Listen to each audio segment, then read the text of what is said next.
Hunter Biden attacking the Pod Johns for no reason. We haven't blasted off yet. I'm gonna do that right now. Okay, hold on. You went on NPR? Yes, I did. Okay. Nelk Boys interview Benjamin Netanyahu. Receive backlash. Israel continues starving Gaza. Jubilee ambush. Jubilee fascist ambush of Mehdi Hassan. Reacts. F5 incoming. They're calling them the Nurum Boys now. Twitch news, more Twitch news and political news. But as V shows, Joe, a company is basically dead. Yeah, I saw that. I will obviously talk about that as well. MAGA or Trump will your obese incel Nelk boy homie you work out with calling Zoran anti-Semitic and hosting modern day Hitler. You should be roasting the fuck out of him, dude. I don't understand this conversation that's taking place in my chat right now because I already did. Like, what more do you want me to do? I don't understand. Do you want me to like fucking arrest them or something? Do you want me to put them under citizen's arrest? Like, what the fuck? Like, I literally did that. Did you not watch? I did that to their faces. Like, I had a conversation with them right after where I was like, this is a fucking, what is this?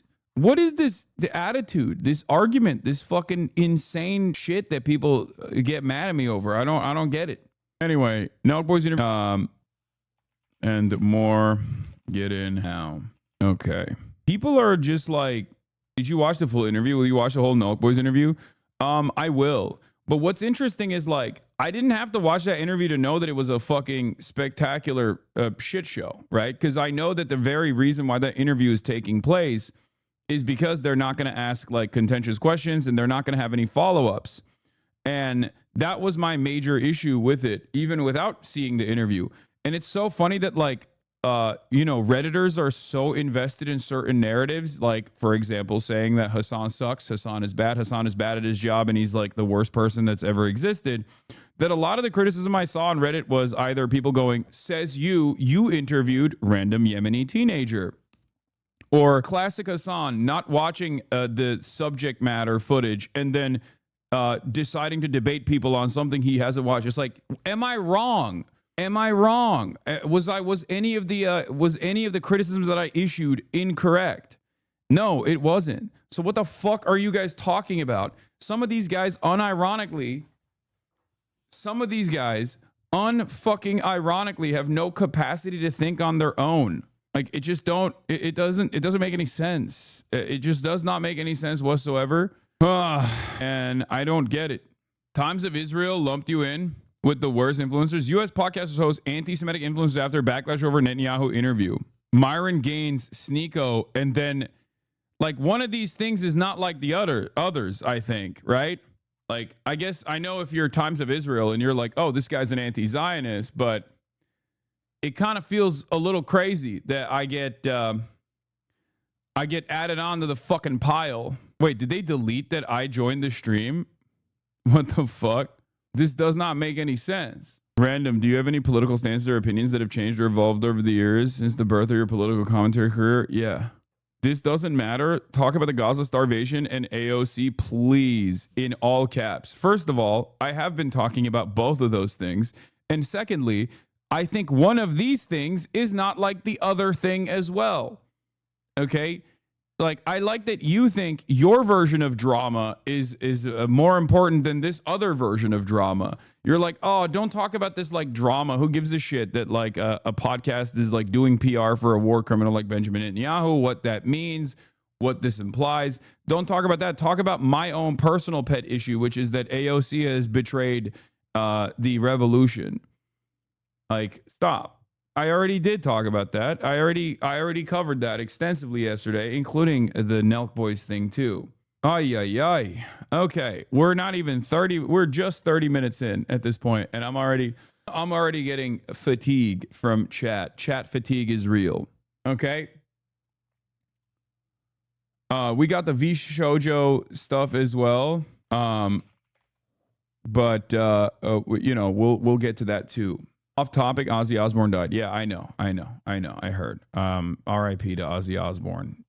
His wife sucks for sure. This guy did so bad that other Iranian monarchists online are saying the Ayatollah sent him to make them look stupid, despite him just reiterating their views. In some cultures, after embarrassing your people like this, it would be appropriate to end your life. Jesus Christ. We got the Jube reacts. It's right here. I didn't do the Gaza one yet because I didn't have enough bandwidth for it. Because I had already, I just didn't have enough bandwidth to fucking go through the Jubilee react in its entirety. I left the Gaza part. I left the Gaza part to a separate react today. In any case, that's it. We're blasted off. We're doing the dang thing. Ryan Grimm, new October 7th report investigated by Ryan Grimm with some interesting findings. Okay. We'll take a look at that as well. Okay. Kind of sad that you have to get all four Hassans together. You can never get all four Hassans together anymore. Who's the fourth Hassan? You got Mehdi, you got me, you got Hassan Minhaj. Who's the fourth Hassan? Maggie Hassan? Who's the fourth Hassan? There's only 3 Hassans. Oh, you mean Hassan Nasrallah? Yeah, I don't think the other 2 Hassans would be ever be around Hassan Nasrallah. Let's be real. Rima Hassan, that's true. There's Rima, and then there's Hassan Hind as well. There's Hind Hassan as well, and she's dope too. Both Hassan Hind and Hind Hassan and Rima Hassan are also pretty awesome. Much better Hassans than all of us combined, honestly. Then there's also Hassan Kwame Jeffries, Hakeem Jeffries' brother, who's also pretty cool. I like him a lot. But yeah, we got a lot. We got a lot going on in the Hassan multiverse, and we're going to get to all of it. First of all, taken with the Chinese student letters at Marx's grave, there are a few. The concept of knowing there's currently a labubu on Karl Marx's grave. I think Karl Marx would have appreciated a labubu. I think he would have really liked it. I think he would have enjoyed what a labubu implies. I think he would have appreciated it in general. So I don't know. I don't know if I don't know why people are hating on that. You know, workers made the labubu. Yeah, there's obviously, yeah, he would have asked Engels to get him a labubu. He'd be like, Engels, yo, can you spot me? Can you spot me a couple bills? I need a labubu. Yeah, the reason why I don't care that Ozzy Osbourne died is because he has been reincarnated as Trisha Paytas' third child. Welcome back, Ozzy Osbourne. Okay. Now named, I guess, Aquaman. I can't tell if that's a joke or if that's like not a joke. That's what people were saying. But I think, close enough. He's back. Ozzy Osbourne is dead, only to be reincarnated as Trisha Paytas' third child. Not sure if... Are you having a stroke? No. Ozzy admitted to shooting cats for fun in an interview, and he also sexually assaulted someone. He's dead, man. Like, this is part of the reason why I'm like, I don't really care about Ozzy Osbourne, but it's so funny for me to be like, I don't really care about Ozzy Osbourne, and then someone being like, I hope you know he's done a fuck ton of awful things. It's like, okay, he's dead now, so take it up with God, okay? John Mersheimer said Israelis officially resemble Nazis today. I mean, we've been there, so I'm surprised he only got there now. Average bat head eater. I thought that wasn't real. I thought he like actually didn't eat the bat head. Like it wasn't a real bat head that he ate. Yeah. DOJ, the Department of Justice, to meet with Ghislaine Maxwell in prison to ask her, what do you know? And it's really interesting because I feel like Ghislaine might not survive that encounter. Okay. Yeah. Ozzy Osbourne is back already. Look, see? Trisha Paytas and Moses Hakman welcomed their first baby boy, Aquaman Paytas Hakman, which of course is the reincarnation of Ozzy Osbourne. I told you the timing of this is it's not a coincidence. The timing of this is it implies reincarnation. It implies reincarnation. Ozzy Osbourne is back. Okay, check back. Watch this space. In a couple years, Aquaman is going to be also eating bat heads and singing Crazy Train. Yeah. Aquaman's going to save rock and roll. Yeah. Hoy, where was I? Okay. Malibu Barbie paid as Hagman as the reincarnated queen. Yeah, it might be the next Dalai Lama. So I don't even know where to begin. Let's start with the Nelk franchise, and then we'll go into the Jube as well.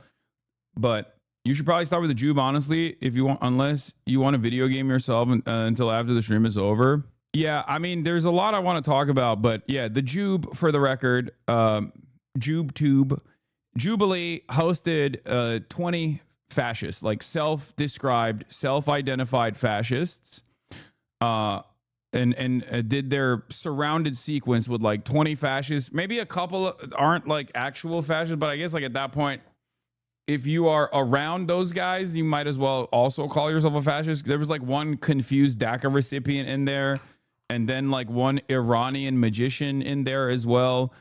One self-hating Iranian guy who said, you know, whites need their own ethno-state and they don't think I'm human, but that's okay. They have a difference in opinion.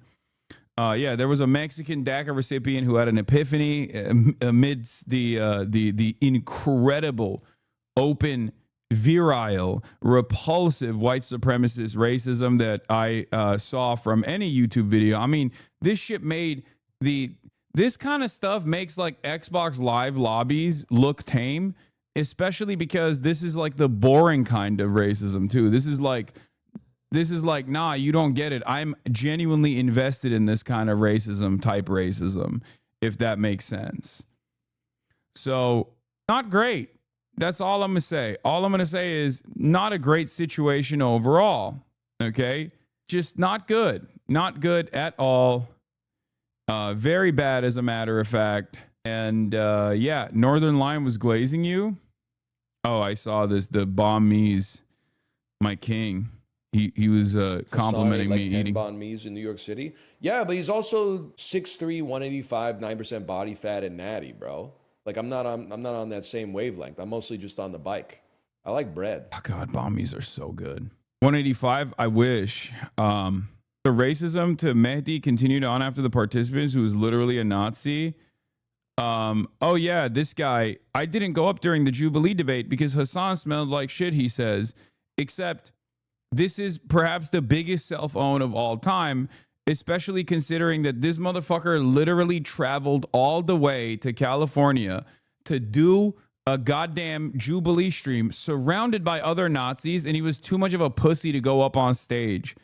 And then he has to like do this kind of racist cope after the fact to be like, oh, you remember he's brown.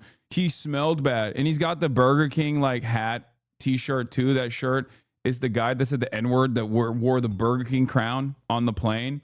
It's just, how are you going to be the biggest loser? How are you going to be the biggest loser in this field of losers? It doesn't make any sense. Okay? One of the guys literally got fired. That's how big of a fucking loser these guys were. One of them actually got fired, bro. Okay? Fired from his job. This guy, Nazi influencer Pine Sap, fired for being racist after viral Jubilee video, which I didn't even know he had a job. Okay? These guys are all at the loser convention, and this guy somehow was like an even bigger loser than the other ones. I don't even know how it was possible. But hey, guess what? There is obviously a lot of clout to be had for being an open, out and about fascist, white supremacist, racist piece of shit. Because guess what?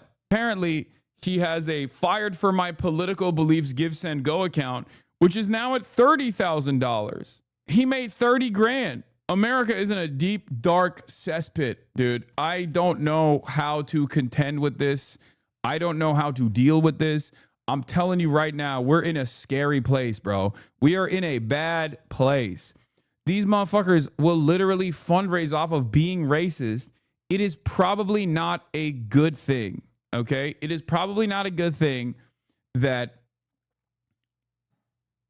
It's probably not a good thing when people can just, you know, get fired from their job for being racist and then fundraise off that.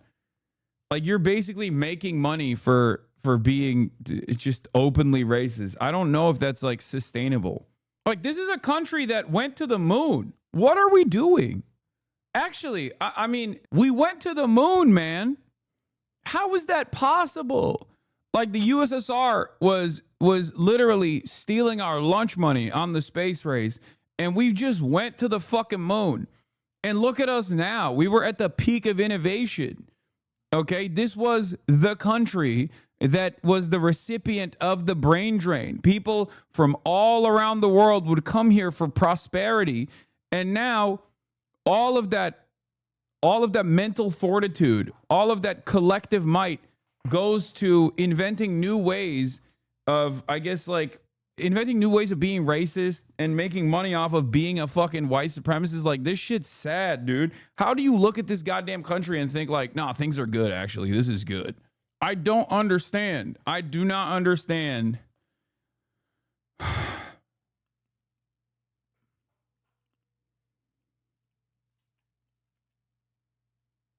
Like, maybe it's because I will explain something to you. I was spending a whole lot of time with rocket scientists this past weekend at Murad's bachelor party, not bachelorette. And one of the things that was like shocking is I've heard this before. I've heard this concept before that we can't really go back to the moon, partially because like we've lost the sauce, like we've lost the recipe. Okay. And I've heard this before, but I did not realize that there is so much research that is shelved in the aerospace industry that they just simply cannot recreate at all. They genuinely cannot recreate it. They do not know. They do not know how to remake certain things. Like, we've just straight up lost it. Isn't that crazy? Part of the deal to fund the space shuttle required destroying the plans to the Saturn V rocket. Like, there's just a bunch of rockets that we just made and then we burned, literally and figuratively, and just we can't recreate them. That is crazy to me. Okay, that's an insane thing. Like, the expertise is gone. Yes, the expertise is entirely gone, and we don't really have a way of recreating it. Like, we don't know how to reverse engineer it even. And also, we don't have enough. We don't even have enough financing to, or the wish, the willing to recreate these things. That's what's so crazy. There's there's a loss of institutional knowledge. And there's just so much going on with like old tech that is in some weird ways better than the current tech, like the new tech out there. But hey, guess what, dude? We are finding new ways of being a piece of shit online, okay? So at least we have new technology. We are reaching new technological, innovative fields in terms of being an asshole online and then making money off of it. Jubilee saw Pine Snap and knew they had to get him to represent the far right. Same thing with Louis Theroux and Beardson. What is this? This video is not even loading because guess what? Also, that sucks too. Everything sucks, including Twitter video. What works? What works? That's right. Nothing. Nothing fucking works, dude. Nothing. There's always money in the genocide industry, though, so at least that's good. That's good. Elon Omar says the genocide of the people of Gaza continues as members of Congress vote to fund Israel's defensive and offensive military capabilities. This is immoral, and no amount of excuses will ever make it okay. To which I say, fantastic. That's where we're at. Great. This is the only thing we have money for. This is the only thing we have any sort of initiative for. Being a fucking racist asshole, making money off of being a racist asshole, and also simultaneously funding other racist assholes overseas doing a genocide, which is like the peak of being a racist asshole. Fantastic. We have to wonder. Here's Mersheimer on Israel. The rhetoric that the Israelis use is so Orwellian. You know, they talk about voluntary transfer, as if the Palestinians are voluntarily going to leave. Right. They talk about a humanitarian camp, as if this were a humanitarian camp. The more time goes by, Judge, and I hate to say this, and I say it reluctantly, but I believe it's true. The Israelis look like the Nazis. Their rhetoric, their behavior, it's truly appalling. And it's hard to believe that a Jewish state is behaving much the way the Third Reich did in the 30s and 40s. You really have to wonder about the rhetoric that the Israelis use, it's so Orwellian. They talk about voluntary transfer as if the Palestinians are voluntarily going to leave. They Right. talk about a humanitarian camp as if this were a humanitarian camp. The more time goes by, Judge, and I hate to say this, and I say it reluctantly, but I believe it's true. The Israelis look like the Nazis. Their rhetoric, their behavior, it's truly appalling. And it's hard to believe that a Jewish state is behaving much the way the Third Reich did in the 30s and 40s.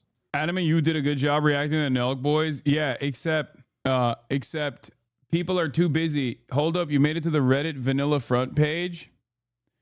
Dude, please, why are you boosting LSF posts in this chat? Nobody cares, dude. Nobody fucking cares. Okay? Yes, these guys, the more I get, like, the more I refuse to fucking engage or entertain these guys, Destiny's community is all up in this fucking bitch, okay? Like, look at LSF, dude. Look at what you just posted. This is a fleshlight for all of my fucking haters to utilize. Look, Hassan says that even liberal Israelis are bloodthirsty when/if they're only inbred and are uneducated are only inbred and the uneducated are left. This doesn't even make sense. Okay? Clearly something that they fucking clipped to massage this way. Piers Morgan wanted Destiny to answer why he tweeted out what he did about the victims in Texas. 18 plus 18K upvotes. Hassan wasn't happy after the Nelk boys grouped him with Sneeko and Nick Fuentes. Twitch streamer Hasanabi says it's weird that ISIS never attacks Israel, only kills Muslims. 12,000 upvotes. What? Like, this is a clip from fucking 9 months ago, chat. Are you fucking stupid? It's like they're trying to manufacture outrage. None of it fucking matters. Keep pushing, okay? They can keep pushing all they want. Just be normal. I don't understand why any of that on Reddit, which is an incredibly desperate attempt to try to be like, this guy is bad, guys. Remember, at a time when like everyone has come to the same conclusion, they're like, no, you don't understand. This guy's actually really racist. Like, they're doing the same thing that like annoying fucking social justice warriors did for years and years and years. Except in this circumstance, I'm on the fucking right side of history and they're on the wrong side of history. They're just trying to desperately be like, no, you don't understand. Hassan actually arrived at this conclusion ahead of time because he like secretly holds enmity towards Jews or something. That's it. So please stop. It's not. Yeah, they only do this because they get mad that I get interviewed by the fucking New York Times or CNN or NPR or numerous other places. They know that there is no. They know that there is no way to fucking stop that kind of thing from happening. So they just have to desperately cling on to anything and everything they possibly can, which includes like clips from fucking 9 months ago out of context. It's a dead sub that they only use to boost shit that they can try and get to the fucking front page. That's it. Please. There is no reason. Keep pushing. Just be like, okay, dude. It's very simple. Okay? It's very simple. Do you love Israel? Is the actual question, okay? Do you love Israel? A lot of these guys are too afraid to openly say that, at least at this point. But they've held on to that mentality for the past 2 years. So instead of actually defending their own indefensible positions, now that like the overwhelming majority public opinion is obviously completely against Israel, all they can do is just like attack someone like myself by saying, oh, he only hates Israel because he hates Jews. I promise. Please.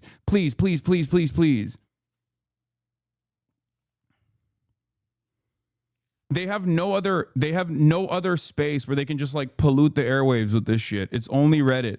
That's it. They can't even do this on fucking Twitter. It's just washed. It's gross, but the echo chamber is shrinking. But these are literally some of Israel's strongest warriors these days, which says a lot about how fucked their public perception is. Yes, exactly. Israel's public perception is so fucked that when the Nelk boys interview Benjamin Netanyahu, that act in and of itself is indicative of how far Israel has fallen. Why the fuck are you a goddamn war criminal with an ICC warrant out for your arrest and you're going on the Nelk boys podcast? And not only that, but also when you go on the Nelk Boys podcast, it doesn't actually offer you positive PR.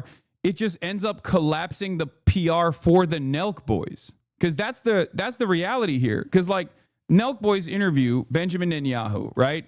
If you were to ask me ahead of time, I would have told him not to do it. The interview itself got not even 1 million views in one day, which is a decent amount of views. In the middle of the interview with, again, Prime Minister of Israel, Benjamin Netanyahu, they end up doing like, gambling ads and things of that nature. It's all so dystopian. I know this is a word that we use quite frequently, but bro, dislikes at 120K. The dislike bot is not correct. It's just not, it's not correct. I don't know why you guys believe that shit. It's never correct. But this to me shows desperation from Israel. They have no allies with the exception of mainstream media, but even they realize that regardless of how many mainstream media attempts they make, they're still not going to be able to change the way people see Israel. It's over. It's done. It is a global fucking pariah. And it's such a global pariah that sending Benjamin Netanyahu on the Full Send podcast with this idiotic assumption that, the Nelk Boys podcast is going to make a bunch of right-wingers look at Benjamin Netanyahu in a positive way is so stupid. It is a spectacularly stupid and spectacularly desperate attempt of trying to do propaganda. It's shocking how bad this situation is. Okay? And Ben Lorber also reported on this, said Haaretz reports Israel is training MAGA Gen Z influencers to combat growing criticism on the right. They're using Israel 365, a Christian-focused Hasbara outfit I wrote about recently for Jewish Currents. Watch this group. They're a crucial conduit between Israeli and the Christian right. Okay? But it's not going to work. It's not going to work because for the generational divide between the generational divide in terms of like how people perceive Israel is so severe that even the Christian right under a certain age group is entirely off the Israel train. Okay? And obviously, the Ryan Grimm even posted about this. It's so funny that I've had like a bunch of serious journalists reach out to me about the Nelk boys to be like, who the fuck are these guys? Like, why were they interviewing? Like, Ryan Grimm hit me up and was like, why are they interviewing Benjamin Netanyahu? Who are these guys? Which was really funny. But not the best post-game interview if you are the head of the Israeli state when you had this conversation with these guys and they had to play catch-up and they had to play defense and do crisis PR, as Adam Friedland called, immediately after this interview. It's so controversial that they literally had to turn around and be like, yo, we're kind of sorry that we did this. My bad. It's a good point. Someone said having Netanyahu on is like having modern-day Hitler. No, I saw that. Which is, honestly, guys, I'll be honest. I'm here to... It's a good point. We're here to fucking learn, to be honest, guys. Like, the reason why I'm not like as upset, I guess, as the rest of the internet is because maybe I'm so used to mainstream outlets doing unlimited PR for Israel over and over again that like when I see something like this, when I see an attempt from the Israeli state to try and do propaganda for the Israeli state by sending Benjamin Netanyahu of all fucking people to the Nelk Boys podcast, I see that as a major fucking self-own. And it's also yet another indication that not only have they fallen apart in terms of the PR, that their reputation is so bad that when you have a head of a state, like a head of a foreign state, if you were to just like remove the fact that he is a genocidaire, if you have this head of a state on a fucking podcast, and instead of people's reaction being like, oh, dude, this is sick, their reaction is incredibly negative, and it literally hurts the Nelk boys more than it helps Benjamin Netanyahu and more than it helps the Nelk boys. Like this interview is not going to be even remotely positive for Benjamin Netanyahu. And it's not positive even for the Nelk boys either. And if I were to put myself in their mindset for a second, okay, slamming fucking happy dads and, ripping lip pillows, upper deckies, and doing crypto gambling or whatever, okay?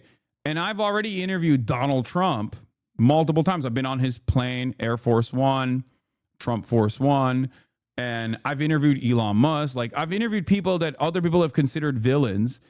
In my mind, I'm thinking, what's the difference? You know what I mean? What's the difference? I'm just looking for, I mean, there's like content to be made out of interviewing a foreign head of state. The only difference, however, is that while Trump is also a villain, and so is Elon Musk, what these guys don't understand is that the only thing Benjamin Netanyahu is famous for is doing a genocide. At least Trump is like a TV guy. He's more telegenic. He's an American president. You're, an American facing podcast, all this stuff. And so there's a greater defense for interviewing someone like Donald Trump, even though many people would consider that indefensible as well, especially given that they're very clearly ill-equipped to even call into question a bunch of stuff that Trump has done. Okay? Here's Nathan J. Robinson's take. The rise of the idiot interviews like Friedman, Rogan, Vaughn, and the Nelk boys very harmful to journalism. They somehow manage to be worse than mainstream media. They're walking PSAs for the importance of reading books. The problem is that because they have refused to study the issues closely, they don't even know when they're being fed propaganda and therefore can't challenge it effectively. Result is their viewers get exposed to propaganda without hearing any counter arguments.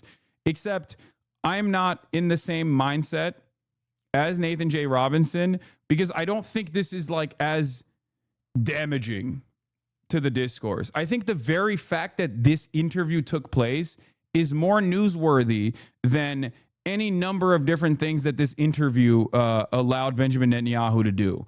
Does that make sense to you? Do you understand what I'm talking about? No, he doesn't mean Adam Friedland. He means Lex Friedman. Like, it's like when the New York Times writes a story about Zohran Mamdani's like college application or something that from a college they didn't even get into, like Columbia. And they go in and they get like hacked material from a known white supremacist race scientist, right? The story and their coverage of it is not as impactful and is not like as anti-Zohran as the fact that they wrote that story and thought that this was a good story to publish. That becomes the story in and of itself. And it's kind of a similar thing here where, by my estimation, the very fact that the Israeli state thought it was a good idea to go on the fucking Nelk Boys podcast to try and run PR for their ongoing active genocide because they recognize how much they've fallen out of favor overall is the bigger story here.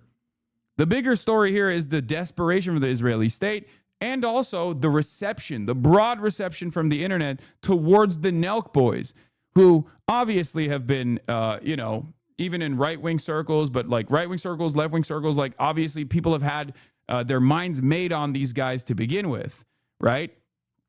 Especially when they were, promoting Donald Trump. But what's actually more interesting is that Benjamin Netanyahu is such a repulsive, toxic, cancerous individual in what he represents that even the right is attacking the Nelk Boys now. Like, they're eating it from both ends. That, to me, is a bigger story than the fact that the Nelk Boys even interviewed or what kind of propaganda Benjamin Netanyahu was able to do. Because, like, a lot of people here want me to, like, address some of the statements that Benjamin Netanyahu said in this fucking interview. I already know what statements he made in this interview. You want to know why I know these statements that he made in this interview? Because it's pure Hasbara. I've heard it a million times over in my fucking, all the way from my Twitter replies down to every single Israeli envoy that goes on mainstream media and defends Israel's actions. It's always the same. There's not a lot of leeway in what kind of propaganda you can do when you are just like actively committed to doing an ethnic cleansing campaign in broad daylight. NBC, CBS News ran token reports on Gaza starvation yesterday, and it had all the tropes. Hamas-run health ministry, centering Israeli denials, framing it as the unfortunate result of a new military offensive. Zero mention of open Israeli starvation and depopulation plans.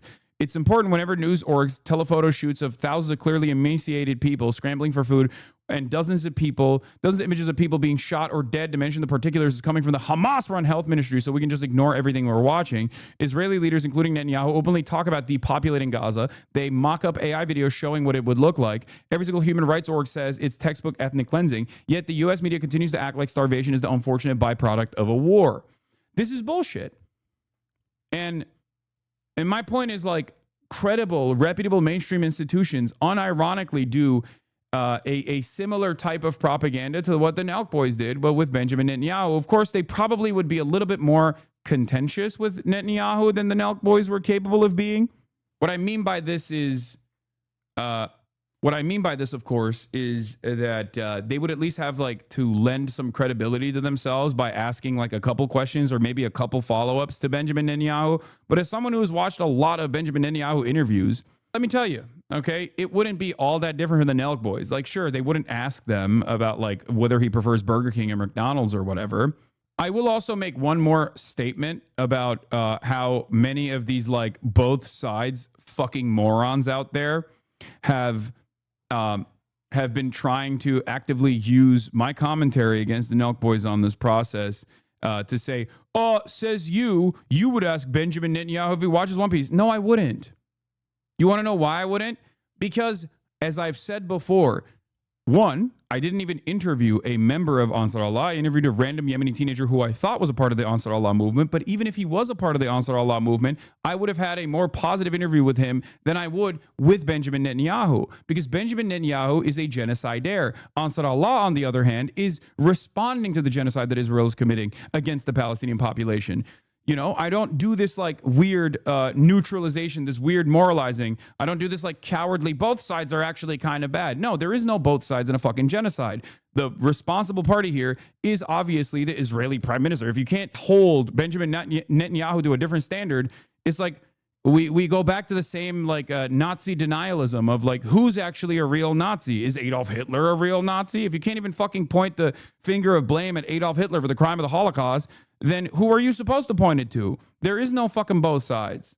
So it's very strange when people try to do that, where they're like, well, Hassan, you interviewed a 19-year-old Yemeni teenager who's only known famine his whole life. Isn't that, and you asked him like silly ass humanizing questions. Isn't that the same as like humanizing Benjamin Netanyahu? If you think that a random Yemeni teenager or even the head of the Ansar Allah movement is in any way, shape, or form comparable to one of the most successful ethnic cleansers of our generation in modern society, you are a delusional little freak. You have no understanding. You have no concept of like what these things look like.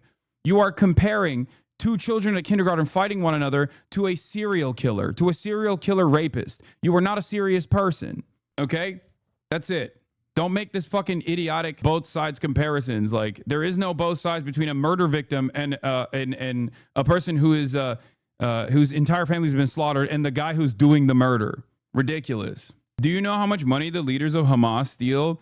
Like, this is what I mean. People still try to do this dumb fuck bullshit. Dog, the leaders of Hamas are dead. Israel killed them. Okay? What the fuck are you talking about? How much money the leaders of Hamas steal? Both parties want the war to continue while the regular Palestinians suffer. Shut the fuck up, okay? One, you have no evidence for this, okay? You just don't have any evidence for this. The only evidence you have, in air quotes, is whatever the fucking Israeli state is churning out as propaganda. And two, even if it was real, what difference does it make? It's still a fucking genocide, dumb fuck. It's also hilarious to fucking say, do you know how much money Hamas steals? Okay. Do you know how much money Israel takes from us? Your tax dollars and my tax dollars?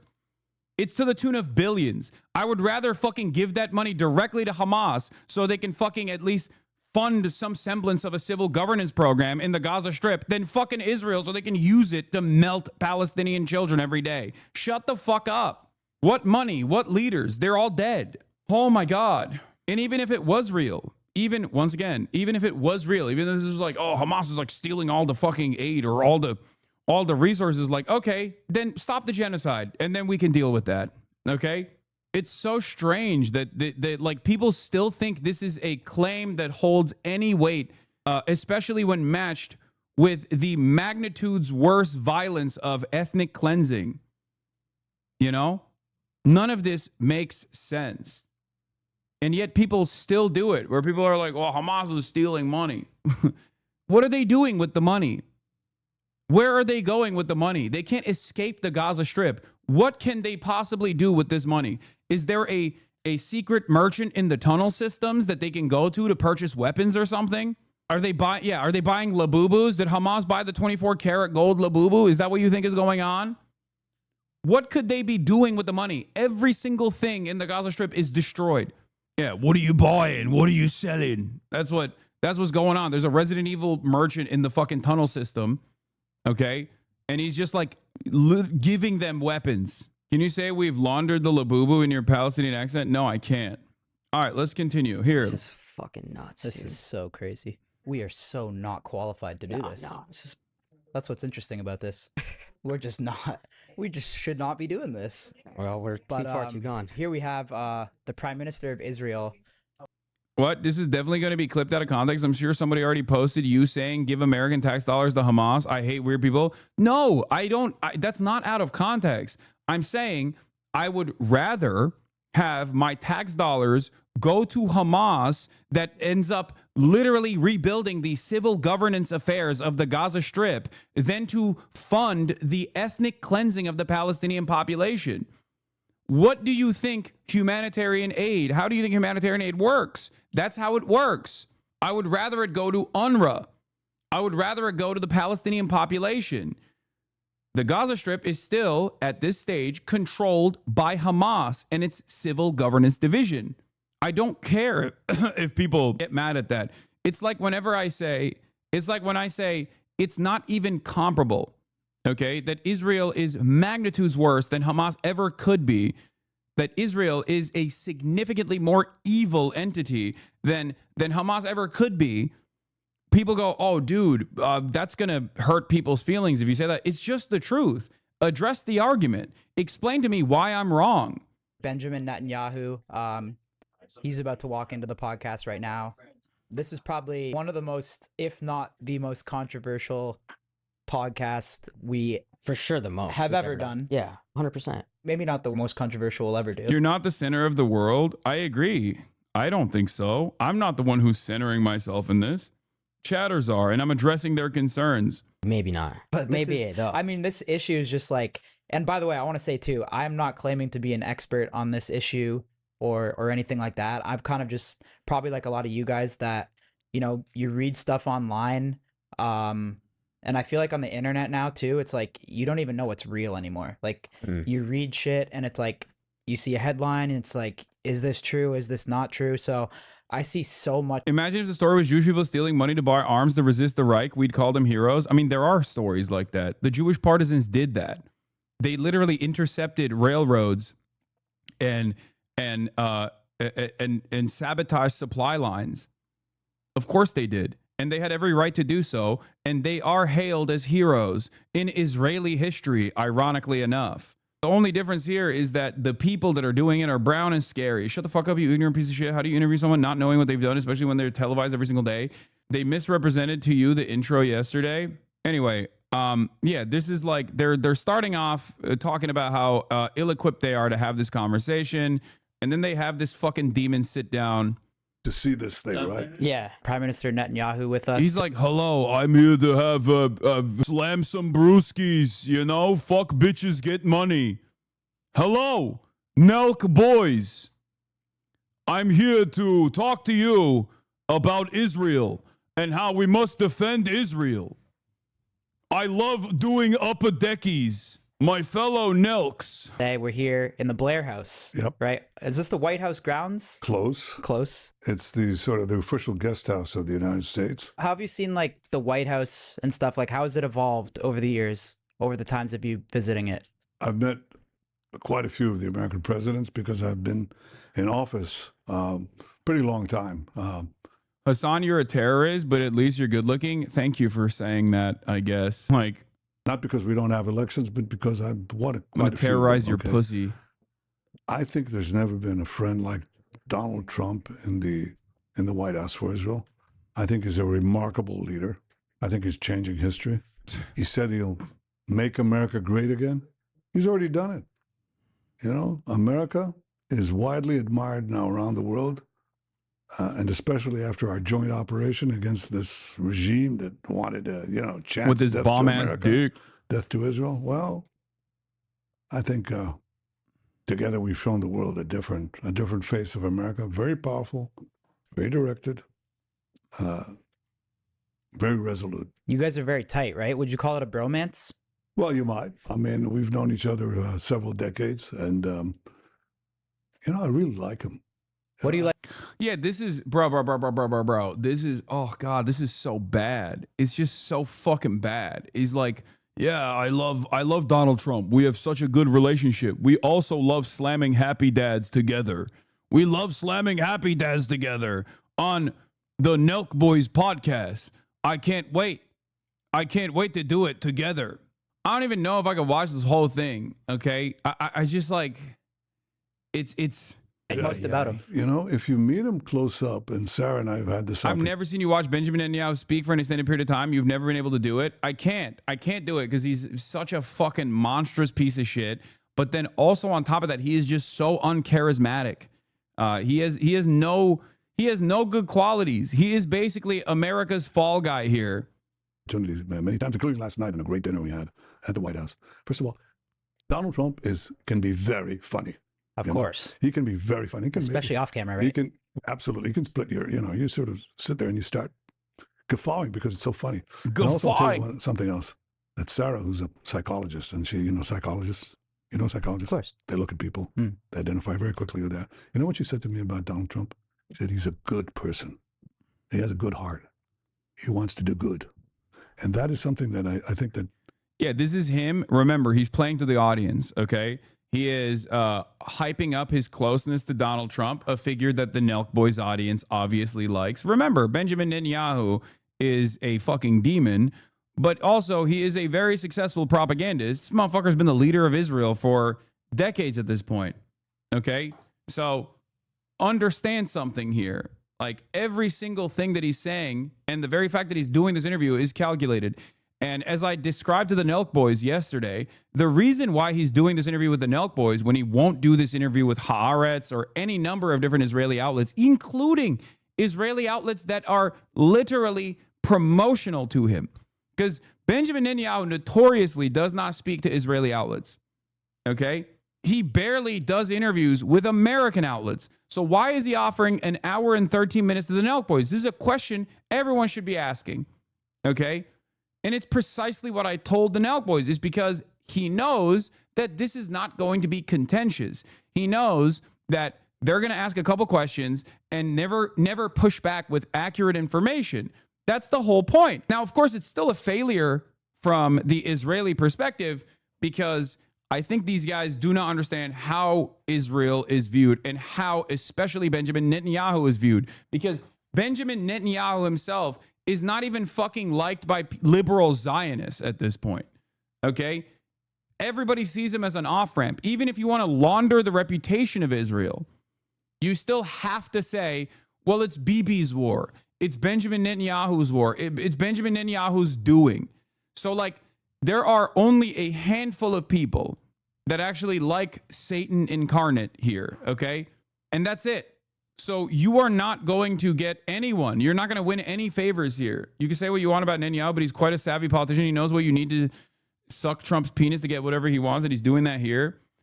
I mean, I think this is more so about, here is Benjamin Netanyahu's favorability on table 5e on page 12 here. Just so you understand how fucking dog shit, how underwater he is. Favorability of public figures. Benjamin Netanyahu. Do you have a favorable or unfavorable opinion of the following people? Okay. Benjamin Netanyahu's favorability, total favorability, is at 24%. His unfavorability is at 44%. Okay. 44% unfavorability. He is underwater. It's a net negative. And his favorability, when you look at men versus women, is women 50% unfavorable, men across the board 30% favorable. When you look at the races, 30% favorable by white people. White people are carrying Benjamin Netanyahu's favorability here. Hispanic people are at 18%. Black people are at 9%. And his unfavorability for white people is also at 44%, 42%, and 43%. Okay? So he is incredibly unpopular. He is such a repulsive figure. He is such a repulsive figure that when you associate with him, you don't actually end up doing propaganda for him. You can't flip these numbers. You can't flip these numbers in the eyes of Americans. And when you look at the younger population, especially the 18 to 29, which is like the Nelk demo, his unfavorability is at his highest, 52%. 52%. between the 18 to 29 demo, and at 30 to 44, it's at 42%. So when you look at these numbers, it's just like there is very few people who see him as favorable, and most of them see him somewhat favorable anyway. 3% of the 18 to 29 demographic only sees him as very favorable, as opposed to 44% seeing him as very unfavorable. Okay? That's it. That's precisely the reason why when you look at this interview and then you look at the comments, everyone is going, I miss when YouTube used to show dislikes. Nelk 2015, funny prank channel. Nelk 2025, propaganda machine for governments. You guys didn't question him once. This is crazy. Israel are so desperate for positive PR, they sent their prime minister to podcast with a bunch of pranksters. Zero pushback. You literally let a war criminal talk freely. You think Content Brain podcasters would check these polls? No, but Content Brain podcasters are receptive, incredibly receptive to their audiences. Okay? Do you understand? They're incredibly receptive to feedback from their audiences. So they're not seeing those polls. They're seeing the comments. And that's precisely the reason why yesterday they turned around and were like interviewing anyone and everyone they possibly could on you know, what they did. And they were like looking for anyone to just basically be like, nah, it's cool that you guys did this. And they didn't get that. And then they wanted to do this whole like, well, we're trying to get both sides on this issue. We're trying to do both sides on this issue. There are no both sides of the genocide, but there is also no feasible way of even getting both sides on this issue. Who are you going to do? Who are you going to interview? A fucking Palestinian child that is being malnourished, that is being starved to death by this guy that you interviewed? You can't do that. So it's just like a spectacular fuck up of epic proportions. And the reason why it's a spectacular fuck up of epic proportions is because you have to ask the question, like, who is this for? Like, no one wins in this, okay? No one wins in this process. The Nelk boys don't actually get any sort of positive clout out of this. They only get ridicule and negative associations. People in their audience are going to be like, oh, you are bought out by, like, the anti-Semitic people in the Nelk boys audience are going to be like, oh, you're bought out by Jewish money, blah, blah, blah, all this shit. And the other people that are also anti-Israel for understandable reasons beyond the anti-Semitism are going to look at this and go, you've done propaganda for a fucking genocidal welfare state that relies on American tax dollars. And you guys just like, you know, had this guy on and allowed him to fucking yap. And I know they wanted Motaz. They reached out to me, or their producer reached out to me to link them up with Motaz. And I told them Motaz would never do that. I tried to tell Steiny that as well. I'm working on trying to see if I can find someone that would actually go in front of this audience and talk to them and offer them the Palestinian position, the pro-Palestinian position. But it's very difficult. It's not helping these clowns, for the record. For those of you saying, stop helping these clowns, are you fucking stupid? This is about trying to get in front of as large an audience as possible, a person who has, you know, mental clarity, a person who is convincing, okay? This is more so to inform an uninformed audience. I'm sorry, this is not about doing PR. You guys can see it that way if you want, but I don't give a shit, okay? Even if it is technically damage control or some shit like that, I have my purpose here is to try and get the truth in front of as many people as possible. Okay? It is going to be virtually impossible for them to get anyone who is like Palestinian after they interviewed literal Adolf Hitler. That's just the situation at hand. Anyway. You have to know him well to appreciate it. And the last thing I tell you about him, okay? I mean, I can tell you many things, but he cuts through the chase. You know, he cuts through the BS. I have to spell out what BS is. He cuts through the BS. He goes right to the point, to the heart of the matter. And sometimes he says things that get right to things that people don't want to really think through. And he cuts to the bone. And that is an amazing quality because it lets you focus on the things that are important. So it's been an incredible partnership, both personally, but also for our two nations. Did you have any type of relationship with Biden? Not the same. I've known Biden for, 40 years? Almost as long. Well, both of them. Over the decades, it was a different relationship. It was a friendship, but also it evolved into, how shall I say this? Severe disagreements. Mm. Like, what's severe disagreement? This is bullshit. Biden gave him everything he wanted and more. This is, once again, him trying to hit a partisan angle here to make it seem like there was any sort of fucking daylight between the Biden administration and the Trump administration. Okay? The only reason why he's saying that is so that he can win favor in his mind off of the Nelk Boys audience by being like, oh yeah, we had severe disagreements. Really? Because it didn't bear itself out in the fucking conflict. What was it? It was unlimited genocide then, and it's unlimited genocide now. Fantastic stuff from the Biden administration, by the way, throwing everything in the tank, including the fucking election, losing the election to a goddamn monster, an idiotic, incompetent monster, as a matter of fact, who is accelerating American fascism in broad daylight so that they could continue Israel's genocide. Great stuff. And with Donald Trump, we've had powerful agreements. And where there's no daylight between an American president and an Israeli prime minister, amazing things can happen. Like our common enemies who chant death to Israel, death to America, and want to develop atomic bombs and the means to deliver them to this city and to every part of America. All of a sudden, they're not so intimidating. All of a sudden, Biden didn't let him bomb Iran. That training started under Biden. The training, the military campaign for bombing Iran and the training by the U.S. Air Force to bomb Iranian nuclear sites, that mission that was conducted under Trump literally started under Biden.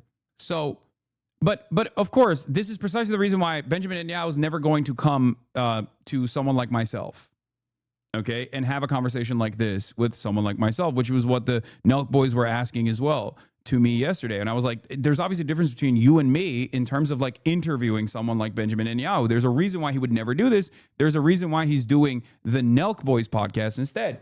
Because when he says stuff like this, no one is going to call that into question. Yeah, we can defeat them. All of a sudden, you can use these brave American pilots who come from around the world, drop it right over the bunker, and help us end the amazing feats of our soldiers and pilots. That's an amazing thing. It's good for America. It's good for the security of every single American. How do you feel about the Americans' opinion on Israel right now? Well, look, I think the broad segments of the American public support Israel, but I'm concerned that the young people in America, some of them are getting the wrong picture of Israel, vilification, demonization. You can feed them a lot of... They're getting the wrong picture of Israel, which is why I'm here to address the right picture of Israel. And I'm doing a spectacularly bad job at it because everyone sees the one picture, and that is murdered, mutilated, starving children. That is the only picture. That's the only thing that is on people's minds. Israel's association with rebuilding, recrafting, and popularizing a previously like religious language like Hebrew, its nation state project, its advancements in pharmaceuticals, all this stuff gone. It's done. It's done.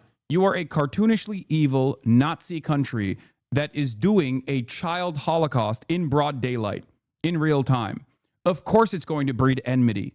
Of course it's going to breed resentment. And there's no amount of podcast that you can go on that will change that reality. Okay? It's just not. It's not gonna change anything. And Nelk boys are doing sympathization for them, yet we infantilize them doing this. I'm not. And I don't think anyone here is either. I don't know why you're saying we infantilize them doing this. I think you have to match this desperate attempt from Israel with like the impact that it's having. And if the goal here from Benjamin Netanyahu is to try and win favors and curry favors in the Nelk boys crowd, because in his mind, he unironically thinks, I guess, or at least someone in his circle thinks that Nelk boys were directly responsible for Trump winning. Okay? Someone told him that the Nelk boys were the ticket to Trump's electoral victory. And this fucking moron believed that. Okay? That's why he's doing this. And that fucking moron is probably Dana White, for the record. It's probably Miriam Adelson and it's probably Dana White. Literally. These guys on the Republican side don't even know how they won the goddamn election. It's clear. Because of how you coddled them yesterday, you wouldn't be doing this for anyone else who platforms Nico, Tate, Trump, Netanyahu, etc. What are you talking about? Okay, what are you saying? I think a lot of you have a complete misunderstanding of fucking coddling. Why aren't you hunting people I disagree with for sport? Yeah, like, I don't think you know what that word is. I told them that I told the Nelk boys that Benjamin Netanyahu used them like a fleshlight, that they gave the equivalent interview of like CNN, and that they would be tried in Nuremberg under normal circumstances in a similar fashion to journalists that actually propagandized for the Nazi state, and that they had basically done the equivalent of an Adolf Hitler interview. What part of that is coddling? I don't understand, which is ironic because there are some bad faith actors in here who are like, why didn't you just fucking fly out to where they were and like beat them with your hands or something? While also simultaneously, I look at TikTok and half the fucking comments are like, Nick Fuentes was so based. Hassan could never actually pull off the incredible commentary that Nick Fuentes pulled off. And there are still dumb fucks who are hyper woke in my goddamn community who think that like I wasn't aggressive enough in my commentary. Lies. So the only way you can fight lies is with the truth. How do you fight lies? You tell the truth, and you have to tell it as often and as intensely as the lies that are leveled against you, and that requires an effort. It's like another battlefield, you know. And I'm doing this podcast among other things to reach young people. Of course. You guys are pretty young. I mean, 30 years old. 30. 30. That's young. Yeah. What do you think the biggest misconceptions are about Israel? Well, first of all, they don't know what kind of an open society it is, how pluralistic. I mean, we live in the heart of the Middle East, okay? Iran is not that far away. In Iran, they hang gays by cranes. In Israel, probably Tel Aviv is one of the, the most open, liberal-minded city on earth. No. Don't hype that up too much. You know, remember, the Trump base is not that open to the gay stuff. It's not that woke. You know what I mean? It's not a good thing that Israel's woke like that. Anyway, yeah. In Iran, they hang gays by cranes. In Israel, we kill gays by fucking using American weapons on them. Okay? Israel is a high. We visited there, yeah. No, it's Yeah. completely different. Our assistant's Women. gay too. He had a good time. Well, you could vouch. yeah, no, he had. What's the difference between this and the stuff we have heard as a defense of Israel before? One line between all of them? No, of course not. There is no difference because there is no way to differentiate between Hasbara, because the more people are aware of Israeli violence against the Palestinians, the less avenues Israel has to propagandize. So all of the fucking arguments basically become one. Israel's an apartheid state. Israel's an apartheid state committed to ethnic cleansing. Its societal underpinnings, its fundamentals are born out of this fascist ideology of Zionism, which is an ethno-religious supremacist ideology. It's a Jewish supremacist exterminationist ideology. Okay? It is no different than what the Nazis believed, but instead of the outgroup being Jews and socialists, communists, and the Roma population, and whoever was not a part of the in-group of the Ubermensch or the Volk, okay? In this circumstance, Jews are a part of the in-group, and the out-group is everyone else in the vicinity, okay? That's it. It's the same exact fucking ideology with the victims being swapped out for someone else. But that is precisely the reason why this, like I said, is no different than any other interview that any other Israeli envoy has on any other mainstream outlet. Okay? And it's actually being directed towards a group of, like a demographic that is even more resentful and more repulsed by Israel. Okay? So it's a spectacular failure on every front. That's what I mean. We all So, look at that. How about women? Okay. Women in Iran, they shoot the women. They shot this extraordinarily brave and beautiful woman, shot on the sidewalk because she showed too much hair. In Israel, women are, you know what women are. They shot Masa Amini, I think. They can't even remember her name. Okay. How many fucking Palestinian women have you shot? How many Palestinian journalists have you assassinated? They killed Shireen Abu Akleh, who was an American citizen, dude. They did that in 2021. And then they raided her fucking funeral. Like, these guys have nothing. Israel has nothing. They can't be like, oh, Iran is so violent. Iran is so brutal. It's like, bro, you literally had a rape riot, a January 6th for rape, okay? It is a cartoonishly evil society by every fucking metric. What are you talking about? What are you even talking about here? Oh, look at Iran. Don't look at us. Look at Iran. All of our enemies are so much worse. Okay? All of our enemies are so scary. They're so much worse. They're so barbaric. They're so backwards. It's like, dog, we're not funding the Iranian government. We're funding your government. Okay? We're funding you. You are getting unlimited ammunition to kill Americans. You're getting unlimited protection from the United States of America at the global stage to continue doing shit that Iran could never do. Iran would not be able to pull that off. I'm sorry. It's just the truth, okay? People talk a big game about Iran's domestic affairs or Iran's intervention in the fucking region, and that is not an adequate substitute for the conversation that we're having about Israel's intervention, because Israel's intervention half the time is why Iran is also intervening as a retaliation. This is not a value judgment on Iran's intervention, mind you, okay? I'm not saying that at all, but there is no comparison. There is no comparison. It's always getting back to silly ass substitutes to be like, well, look at Iran. Iran is doing this. Iran is doing that. It's like, bro, you're Israel, okay? Let's talk about what Israel is doing. Tell you what the difference is, okay? So I had this young woman officer in my military secretariat. You know, the prime minister has military secretariat, and usually has a general and it has staff assistants. One of the staff assistants was this young woman pilot, navigator, on leave from the Air Force to do this work in the prime minister's office. You know what she did now? She was flying over the skies of Tehran, you know, attacking this horrible regime that tyrannizes the women in Tehran. That's a difference. The women there get shot on the sidewalk, and an Israeli woman pilot helps up. Yeah, they're stopping the Iranian women from being terrorized by the regime by doing what? Killing them with American bombs. Sick. We got woke girl boss pilots doing the bombing campaign that is woke to liberate the Iranian women from their horrible circumstances. Thank God. Liberate Iran, quite the women of Iran. And boy, that's a big difference. And that's true of everything. It's true of nightlife. It's true of the startup nation, the incredible ingenuity and entrepreneurship, incredible freedom. Israel is a paragon of freedom in an area that doesn't exactly enjoy freedom.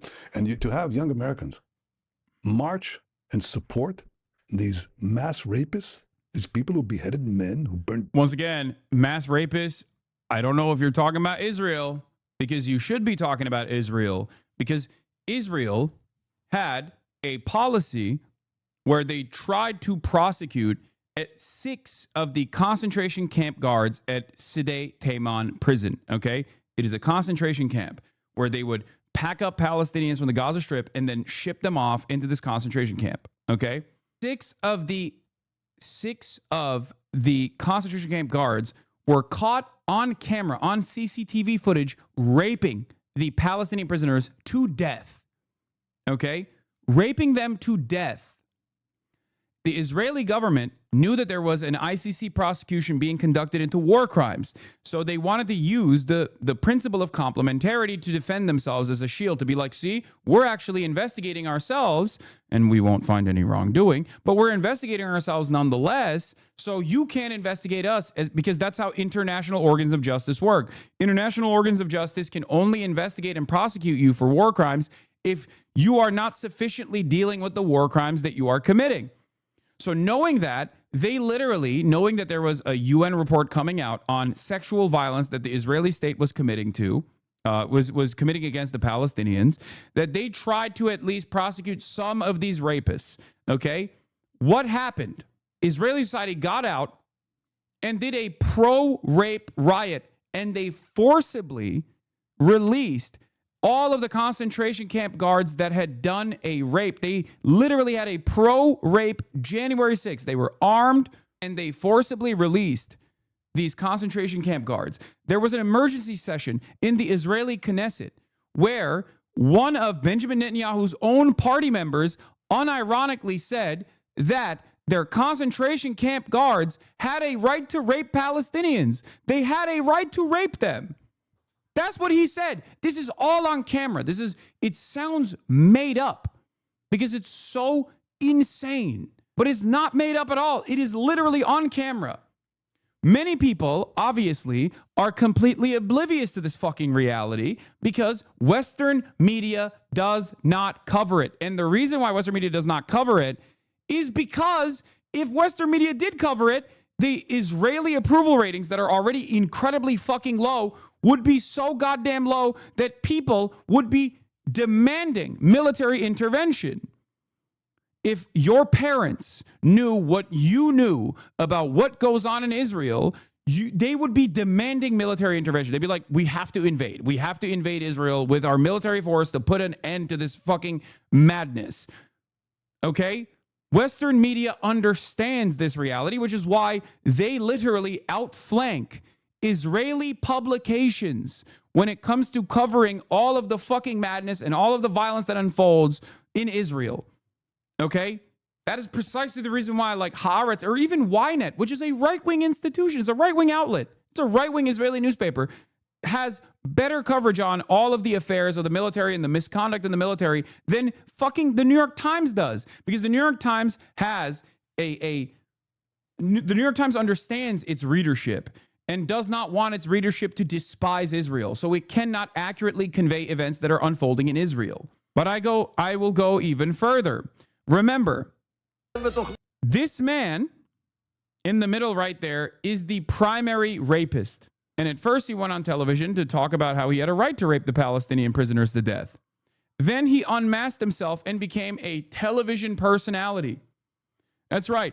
The Israeli soldier who was caught raping Palestinians on camera is now being honored and celebrated like a celebrity star at shows in Israel. And if it were true, Israeli rabbi defends soldiers accused of raping Palestinian prisoner. A video shows a rabbi in Israel blessing a soldier accused of raping Palestinian detainee, defending his actions, even if the soldier is to be found guilty.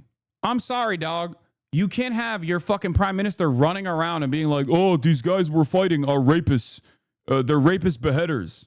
Yeah, over a year after their arrest, 5 Israeli soldiers accused of beating and sexually abusing a Palestinian detainee at Sdei Teiman have yet to face trial. Now a military judge recommends mediation instead. The Israeli military has offered more severe penalties to Israeli Jewish soldiers in the military that cook hot dogs on fucking Saturday than rapists who raped Palestinian prisoners in a concentration camp on CCTV. Yes, because Jews are obviously not supposed to work on Saturday.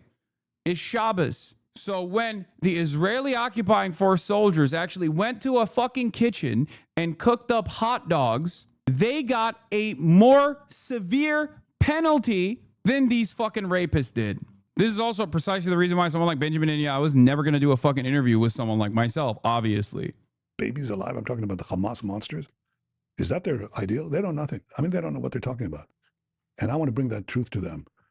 So Israel is a great free society and the best partner that America has anywhere on earth. Great people there for sure. When we visited, everyone was so welcoming and people were inviting us over for dinner and stuff. But I see, like, that's the thing too. I'm not claiming to be an expert too, but I'll just read stuff on like X and like people will say like Israel's killing babies or like they're starving people. That's completely false. In fact, the reason we have civilian casualties in Gaza is because Hamas, who are basically horrible murderers and killers, okay, committed to our... Oh my God, what a different opinion from Benjamin Netanyahu. Nelk boys don't even like actually call into question whether he's like murdering children, something that we know is happening without a sliver of doubt here. Okay, that is 100% happening. We know it's happening. We see it happening every fucking day. According to reports from the UN, Israel is killing a classroom full of children every single day. Israel has killed a classroom full of kids every single day since October 8th, 2023. Okay? Oh, well, I see comments on Twitter of people accusing Israel of like, slaughtering children. It's like, that's not comments on Twitter. It's just an accurate reflection of reality. But of course, he instantly turns around and says exactly what any Israeli official would say on any other fucking mainstream media outlet. He turns around and says, oh, Hamas are using children as human shields. Bullshit. It's fucking bullshit. Destruction and your destruction. They say so openly. I mean, they say the big enemy, the real enemy, the great Satan is America. And Israel is the small Satan. But it's a small Satan that is standing in their way of conquering with other Iranian proxies, conquering the Middle East, and then we move on to you. So America is the great Satan. And America, needs to disappear. And we stand in their way. But one of the things you have to understand. Hamas is a national liberation group. Okay. Their goals are simply to end the Israeli occupation. Hamas has never committed an act of terror or military conquest outside of the occupied Palestinian territories. Okay? Never. They never have. Just so you understand. He doesn't even make an effort to lie. Like he went in there knowing these. Exactly. He used them, as I said, and I didn't watch this interview, but but I knew that this was going to happen. He used them as a fucking. So what was the October attack then? October 7th? Did you not hear me say occupied Palestinian territory, like historic Palestinian territory? Wasn't that Hamas? I'm losing my mind. No, that wasn't just Hamas. That was the entirety of the Palestinian liberation groups, okay? It was the entire resistance front. And that is literally within the confines of historic Palestinian territory. What the fuck are you talking about? Do you think October 7 took place in, I don't know, Washington, D.C. or something? What are you talking about? It's the same thing with the Taliban. Not to defend the Taliban, but there were shouts of how America will be attacked if the Taliban came back into power. So far, nothing. These are groups that are interested in gaining sovereignty for themselves and for their people. Okay? Ultimately, it does not matter. Technically, it does with supporters. There is a difference between Al-Qaeda and ISIS, which are invested in conquest. Okay? They are invested in conquest. They are internationalists. They are what is known as like jihadist terrorists. When someone says like, oh, this person is a jihadi terrorist, like they're talking about Al-Qaeda. They're talking about ISIS. They're talking about these groups that operate internationally, these groups that have a larger conquest in mind. Okay, there are many different formations. There are many different formations of these groups, and there are different branches. Like in Syria, ISIS has the Al-Nusra Front, for example. Okay, and they get a tremendous amount of tremendous amount of funding from our ally, Saudi Arabia. They get training in our other allied state, Pakistan. Okay. Yes, ISIS and Al-Qaeda are trying to establish a global caliphate. There's a difference between an internationalist and a nationalist Islamist or even Salafist group. Yes, ISIS in Syria isn't al-Nusra. It's called the government there. Okay, that's a different point. Yes, you're not wrong. HTS, Jolani. These are different branches of the same fucking grouping that have also engaged in infighting, but none of that really matters at this point. Okay, HTS is Al-Qaeda. Chatter is being racist towards Islamist terrorist groups. Anyway, yes, ISIS and Al-Nusra didn't get along. They're more Al-Qaeda. It doesn't matter. The point I'm trying to make is that these guys, these groups, these militancies have expansionist interests in mind, and they operate within the confines, if they have an opportunity to operate within the confines of like the Western world as well, okay? Hamas, on the other hand, has one singular goal in mind because it is a simple expression of the emancipatory need of Palestinians. That's why we always say, if it's not Hamas today, it's going to be Hamas 2 tomorrow. Because as long as the Israeli occupation continues, as long as death and destruction continues against Palestinians, there's always going to be some kind of resistance against that. It is legal and moral to resist against occupation under international law. It's legal under international law. And it is also the moral thing to do. Of course you're going to resist. What the fuck do you mean? Yes. Bin Laden did not fight for a sustained and coherent national movement with concrete goals within a limited geography. He represented a murderous transnational ideology that is loaded by most of the world, including and especially Arabs and Muslims. The same goes for, obviously, ISIS as well. Like, a lot of people misunderstood the point that I was making as far as, like, ISIS and its operations in the region. Muslims, Arabs as a whole, not just Muslims, but Arabs and the Yazidi population, the Kurds, they all despise ISIS. The reason why they despise ISIS is because those are ISIS' primary targets. And a lot of people were incredibly Islamophobic in my assessment, where they were like, oh, why does ISIS never attack Israel? They only seemingly go after Muslims. And I was using Muslim as a catch-all term for everyone that's in the region. They were like, oh, you're erasing the Yazidi genocide. I'm not. You're a fucking moron. You just added that into your equation, okay? The point is, everyone in the region fucking hates ISIS. Everyone there takes up arms against ISIS. including, but not limited to, Iran. And we got ISIS after he was killed, which, by the way, was fought by Arab and Muslim armies. Moron. Exactly. Killing bin Laden didn't cause 100 other bin Ladens to take his place. It was actually an enormous blow to Al-Qaeda they never fully recovered from. This puts up fucking ISIS, and Al-Qaeda has consistently put up LeBron numbers in terms of killing Arabs, in terms of killing Kurds, in terms of killing Yazidis, in terms of killing the Druze population. They have literally exclusively destroyed the livelihoods of people living there. They have under limited circumstances, like lone wolf attacks, I believe, in Israel, which they apologized for. And Israel itself has accidentally shot and killed ISIS fighters, which they apologized for, and also offered medical treatment to ISIS militants, as a matter of fact. Why is that? Yeah, not everyone in the region hates ISIS. There's one country that doesn't really hate ISIS that much. That country is Israel. So when I call this into question, people go, oh, this is an anti-Semitic conspiracy. Okay, dude. Everything is blood libel, I guess. Everything is anti-Semitism, including an accurate reflection of events that unfolded. Gaza is the densest urban environment you can find, and Hamas embeds itself in the civilian population of Gaza, the Palestinians, okay?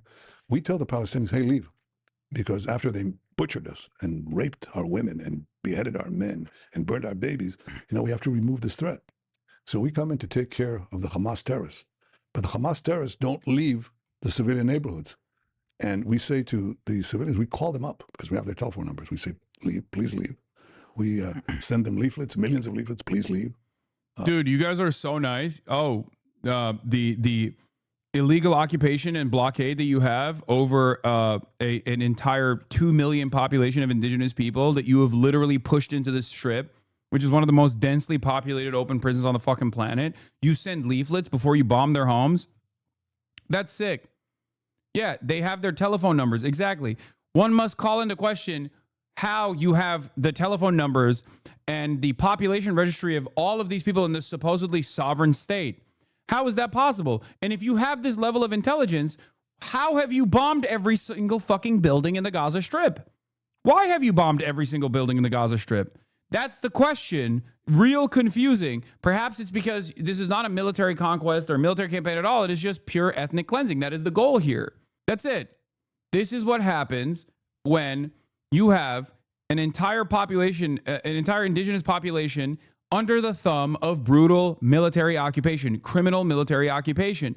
They do not get trials under the civil governance division. They do not go to a regular court. The judge, jury, executioner is a random fucking Nazi dipshit that's 19 years old and hopped up on fumes that wants to do permanent fucking ethnic cleansing in the strip. That's the judge, jury, and executioner.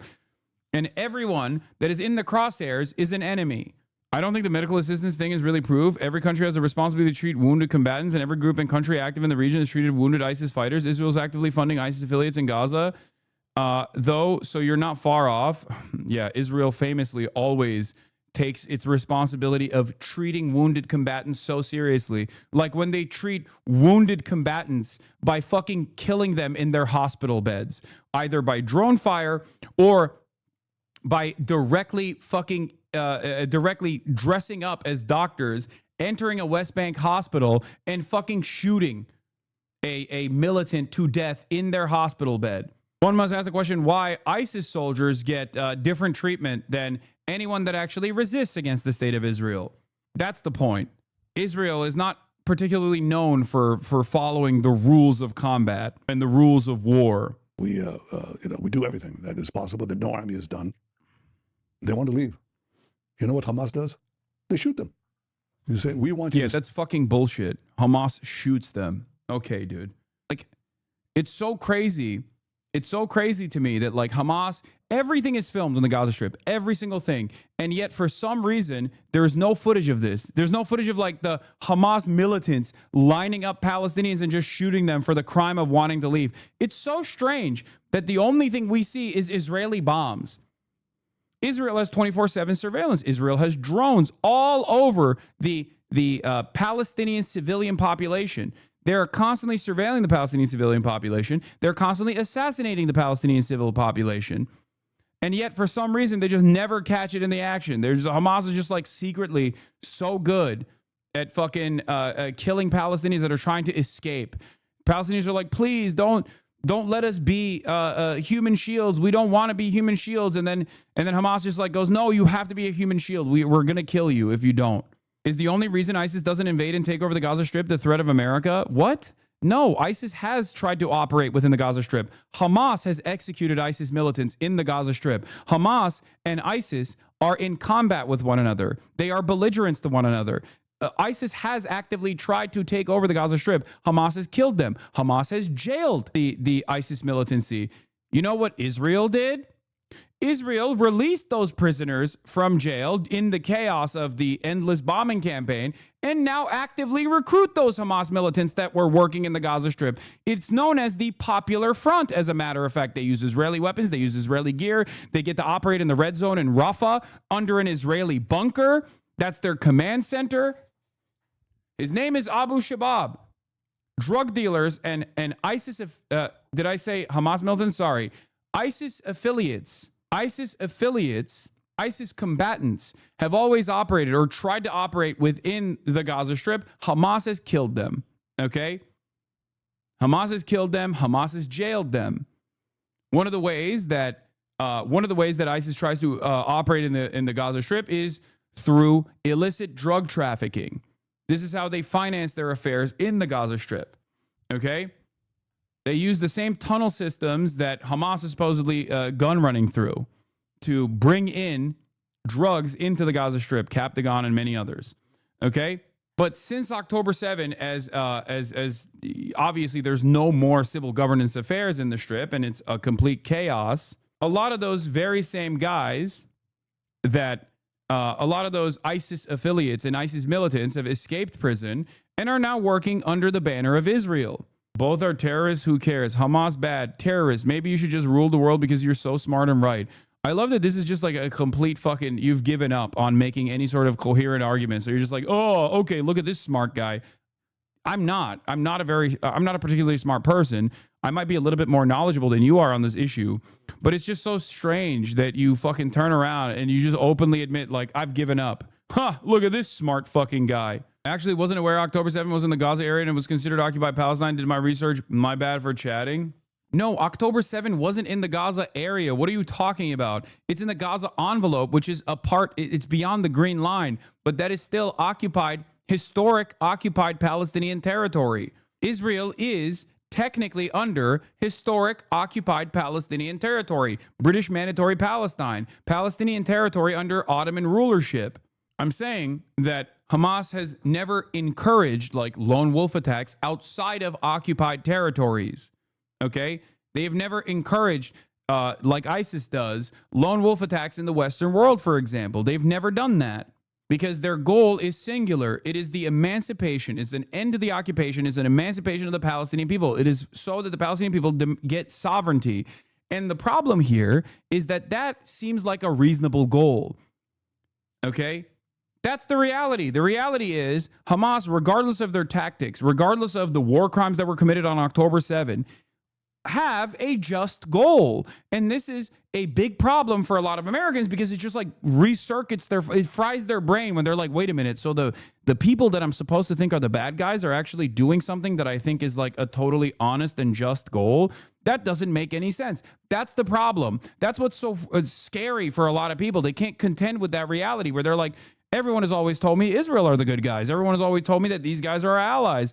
Now you're telling me that our allies are actually the enemy here, and they're doing something so unconscionable, so immoral, and the people that they're doing it to, that I've been conditioned into thinking are scary Muslim guys and historically bad guys that deserve all the death and destruction, are actually, they have a reasonable goal. That's the problem. That is precisely the reason why the terrorism application here, the vague and illegal definition of terrorism is so useful for a lot of people. You could just go, they're both terrorists and move on. There is no distinction there. That just means everyone that's affiliated with them or associated with them deserve death and destruction. It causes people to refuse to reckon with the reality on the ground. It causes people to refuse to even think that these guys might have a logical thought pattern here, that they're not simply operating on the barbaric notion that they want to fucking rape and decapitate as many Israelis as they possibly can. Because the moment that you actually escape the matrix, if I'm going to use like an Andrew Tate style term here, and start to realize that no, these guys aren't these like barbaric fucking demonic hordes, and they actually have a totally understandable desire to no longer be occupied and murdered by the state of Israel, all of a sudden you have a very different approach to this conversation. All of a sudden, it becomes incredibly hard to justify Israel's actions. Many people will never take that leap in the United States of America.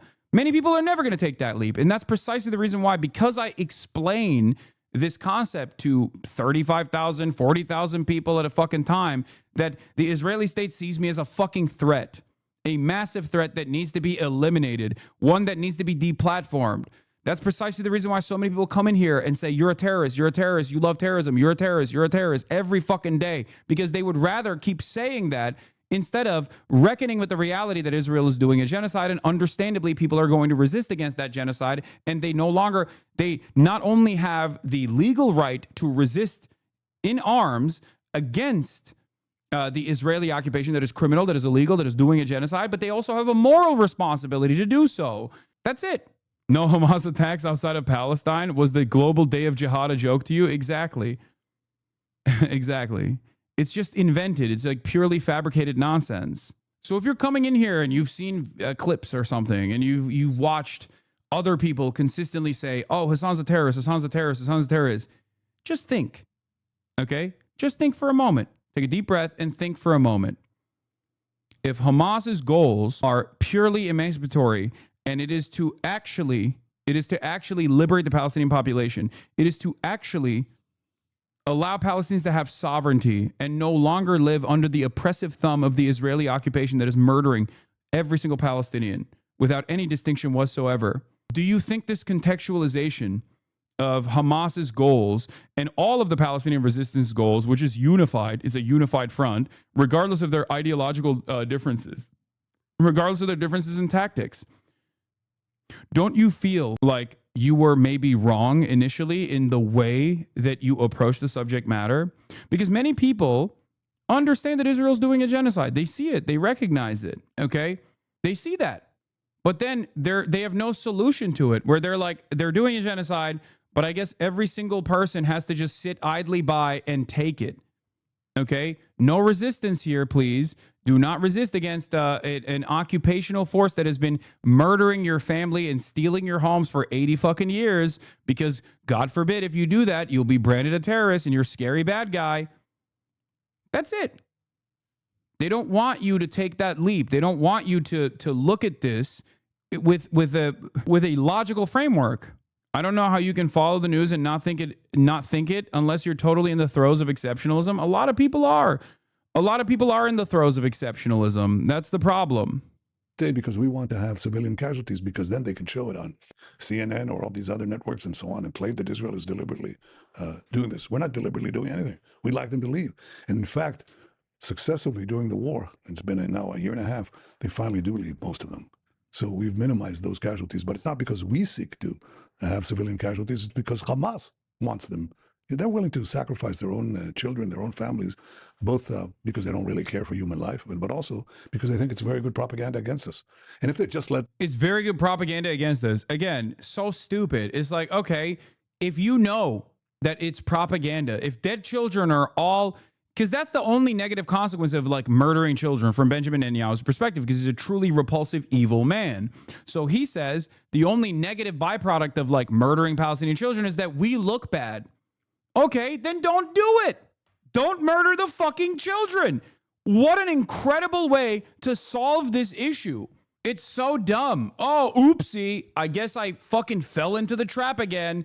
Here I go again. You know, Hamas knows I have an insatiable appetite for baby murder. Like, it doesn't even make sense within the logical confines that they're trying to develop, because it's such a stupid fucking argument. You're not a natural disaster. You are a nation state, a criminal nation state that has an endless bloodlust for the ethnic cleansing of as many Palestinians as possible, regardless of whether they're men, women, or children. And you make it seem as though you have no control over your own fucking actions. Like, oh, Hamas duped us again. Okay, well, you're the dumbest person on the planet then, I guess. It's the easiest thing on the planet not to kill children, okay? Billions of people do it every day. Then leave the war zone, get to the safe parts, safe havens that we've created in Gaza. No one would be hurt. And the minute Hamas lays down its arms, surrenders.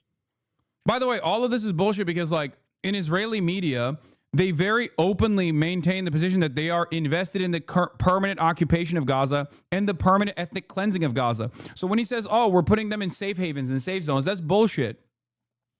They move the entire population around deliberately over and over again, and they bomb the fucking safe zones. Okay? They don't even call them safe zones because there's a legal distinction. That is a legal designation, so they call them safer zones. Okay? And they do. They bomb them. They bomb the tent cities over and over and over again. They concentrate them into an increasingly smaller area, and then they bomb that small-ass area. And there are no more fucking flyers that they release anyway. It's complete fucking bullshit. Many reports in the field say Israeli soldiers are mainly just doing home demolitions, not searching for the hostages American media portrays. Netanyahu said he ramped up home demolitions to push people to permanently leave the Strip because their goal is the permanent ethnic cleansing of the Palestinian population of the Gaza Strip. They have made that clear. They have said it over and over again. They've been saying it since October 8, as a matter of fact. They've been saying it since October 7, as a matter of fact. Every single day, they openly say we have to kill every single one of these demons.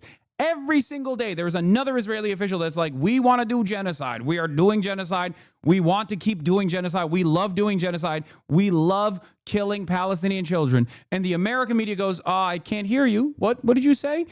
Did you say that you have a honest and just goal, an honest and just military goal here to release the hostage? Is that what you're saying? To release the hostages militarily? Okay, that's what we're going to report on. And it's so fucking crazy because it's become this undeniable reality. Even the dumbest guy you know has seen enough murdered children that are starving in the fucking Gaza Strip that they obviously, this kind of messaging doesn't work anymore, regardless of the fucking media interest in it, in defending Israel's unjustifiable ethnic cleansing campaign. Maybe we let them leave Gaza. That's the end of the war. No one gets hurt. What would your message be to Palestinians that just want to have like a peaceful life? Get rid of Hamas. Help us get rid of Hamas. They torment you. They oppress you. They shoot you in the back of the head. If you want to leave the war zone, they kill you. And if you say a word in protest, they'll kill you. If you're gay. Hamas is not a fundamentalist religious group. A Hamas fighter could literally be a Christian or atheist. You don't need a religious reason to join Hamas when you're facing annihilation and genocide. It's not also just Hamas either. Al-Qassam is only one wing of the Palestinian militant resistance. Okay, you have the Democratic Front for the Liberation of Palestine, DFLP. You have the Popular Front for the Liberation of Palestine, PFLP. You have the Palestinian Islamic Jihad movement. They have their own military wing. These are all different parties that are unified under one goal, which is the emancipation of all Palestinian people. Okay? That's it. Hamas is just a catch-all term because they've been branded as like the arch villain here in this story. That's it. This is something that I kept repeating over and over again since October 7. Okay? That this wasn't a military conquest or a military campaign simply conducted by Hamas or Al-Qassam, if you want to be specific with it. Okay? It is a nationalist front for the liberation of Palestine. It is an emancipatory movement. It is comprised of every type of Palestinian ideology. Okay? The only people that are not participating in it are collaborators of the Israeli state. Even fucking Fatah was a part of it, a part of October 7. Like, it's ridiculous. Yes. PIJ and Al-Qassam are the most relevant at this point. PFLP and DFLP barely exist. One must ask the question why PFLP and DFLP barely exist. Many of them were the Christian Palestinians, for the record. I wonder why. Well, the reason why is because Israel fucking killed them. Israel assassinated them over and over again. You're in bad shape, really bad shape. And if you are a woman, you're chattel, you're nothing. You're property. That's the opposite of everything we believe in. I say it's not only Israel, it's you. Mm-hmm. So we're the same. How do you respond to, like, I'd say there's a lot of American support from the females, from the gays towards Palestine. So how does that make any sense? That's, gays for Gaza is like chickens for KFC. I mean, that's insane. The whole thing is absurd. Chickens were KFC, right? The gays were Gaza. Or, Yeah. Repeat it again, dude. It didn't hit the first time. Maybe if you repeat the joke, it'll come across funnier.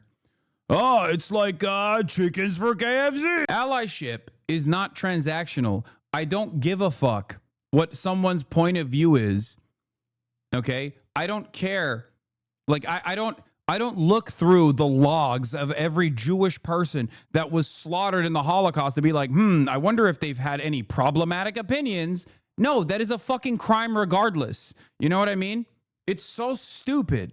Many people understand this reality. Not only is it fucking overblown, like the mistreatment of gays is completely overblown. Israel itself has a litany of different issues, despite the fact that it presents itself as a Western liberal moral democracy. It has a litany of different homophobic problems. Israel is a nation state where like race mixing is technically not allowed, okay? Let alone interfaith marriages, let alone fucking gay marriage. You have to go to Cyprus to get gay married, okay? And not only that, but the largest number of LGBT Palestinian population murders have come in the hands of the United States and Israel, not Hamas, okay? It's so fucking stupid. None of this makes sense if you are even a little bit knowledgeable about Israel's activity, Israel's behavior, or Palestinian existence in general. The only, first of all, as far as sodomy or homosexuality being criminalized, it's not in the West Bank, just so you understand. And the only fucking anti-sodomy law that is in existence in the Gaza Strip is a fucking holdover from British occupation. It doesn't fucking matter. They overextend. What they use as an argument, if you want to really know about the background of this, is that Israel knows that there are gay Palestinians.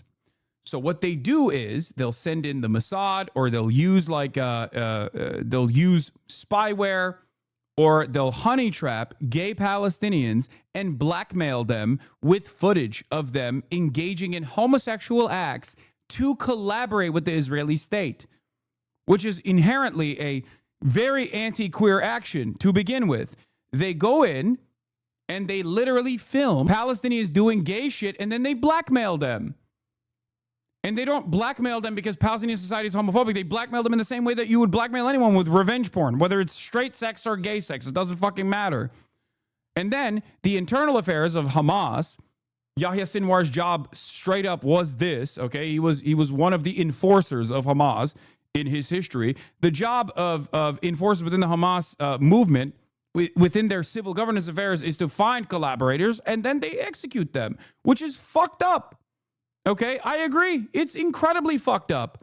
But to turn around and use that to be like, these guys are homophobic and therefore they deserve death is fucking stupid. Okay? Okay, that sounds anti-Semitic, man. I know. Everything I say about Israel sounds anti-Semitic because it's like a fucking criminal enterprise that is doing like comic book levels of evil. This does not work. This does not make any sense. Nobody cares about the militancy when the much larger crime, or the reason for the militancy to exist, is the apartheid regime or is the colonial enterprise. In this circumstance, that is Israel. The colonial entity sets the standard of violence. And the more violent the colonial entity gets, in this case Israel, the more violent the resistance gets as a response to the violence from the colonial entity. Okay? People try to say this about Ansar Allah too. They're like, oh, Ansar Allah is homophobic. Yeah, they are. Hassan Nasrallah is homophobic. Yeah, he is. Is that why he was killed by Israel? Because he was homophobic? Is that what we're doing? We're killing homophobes now? We're just like fucking using JDAMs to kill a bunch of people in a fucking crowded neighborhood to get the one guy who's homophobic? No, he was killed because he was resisting against Israel, okay? People only use the homophobia of Ansar Allah to try and justify any sort of like militant response to them. It's fucking moronic. Okay? Easy Company was homophobic. America was a segregationist, homophobic, misogynistic fucking hellhole in its domestic affairs. Does that take away from Easy Company's actions against the Nazi regime? No. So shut the fuck up. You don't make that calculation when it comes to Americans and the American military, the Allied forces in World War II. So why the fuck are you trying to make that calculation right now? Especially when Israel has killed a fuck ton more gay people than Hamas ever could or Ansar Allah ever could. It's so fucking stupid. Women for the women of Gaza. talking about? You know, they're completely subjugated. They've got this death cult that is contaminated. So you can push this stuff on TikTok or whatever on the stuff, but you can't build peace or security on the rocks. They'll crash. I mean, these things will crash on the rocks of Middle Eastern realities. You can only build peace on truth and reality, not on deliberate, falsified fantasy. Why do they say Israel's like starving the people of Gaza? Well, Yeah, why do they say that? Because it's true. Among 18 to 29-year-olds, who do you sympathize more with? Palestinians, 44%. Both equally, 19%. Israelis, 14%. Unsure, 23%. We got to get those numbers up, Americans. This is a YouGov poll from July 21st. Those numbers, listen, if you think you hate Israel enough, you don't hate Israel enough, okay? Not enough. Sorry. Got to get those numbers up. because we're trying to get the food in, and we let food trucks in, and guess what happens? When I we got to let them pee. in? Hamas steals the food, takes the good chunk for itself, then sells at inflated prices. They jack up the prices, and then they sell the food to its population, to its hungry population, if they give them at all. And then use the money that they take from their own people to recruit more killers into their terror machine. That's what happens. Why are more Palestinians not fighting with Israel against Hamas then? Well, up to now, they've been terrorized. But guess what's happened? Since we're beating Hamas, all of a sudden we see Palestinians rising. You have to see this to believe this, okay? And they say to Hamas, hey, you're not coming into my building. You can't use my school or this hospital as your command post. We're not letting you. And they start fighting them. Now we have actually armed conflict between Palestinians and terrorists. It was unimaginable a year and a half ago. But now there are Palestinians who rise up. And, the more the better, because we can create a different future for Gaza.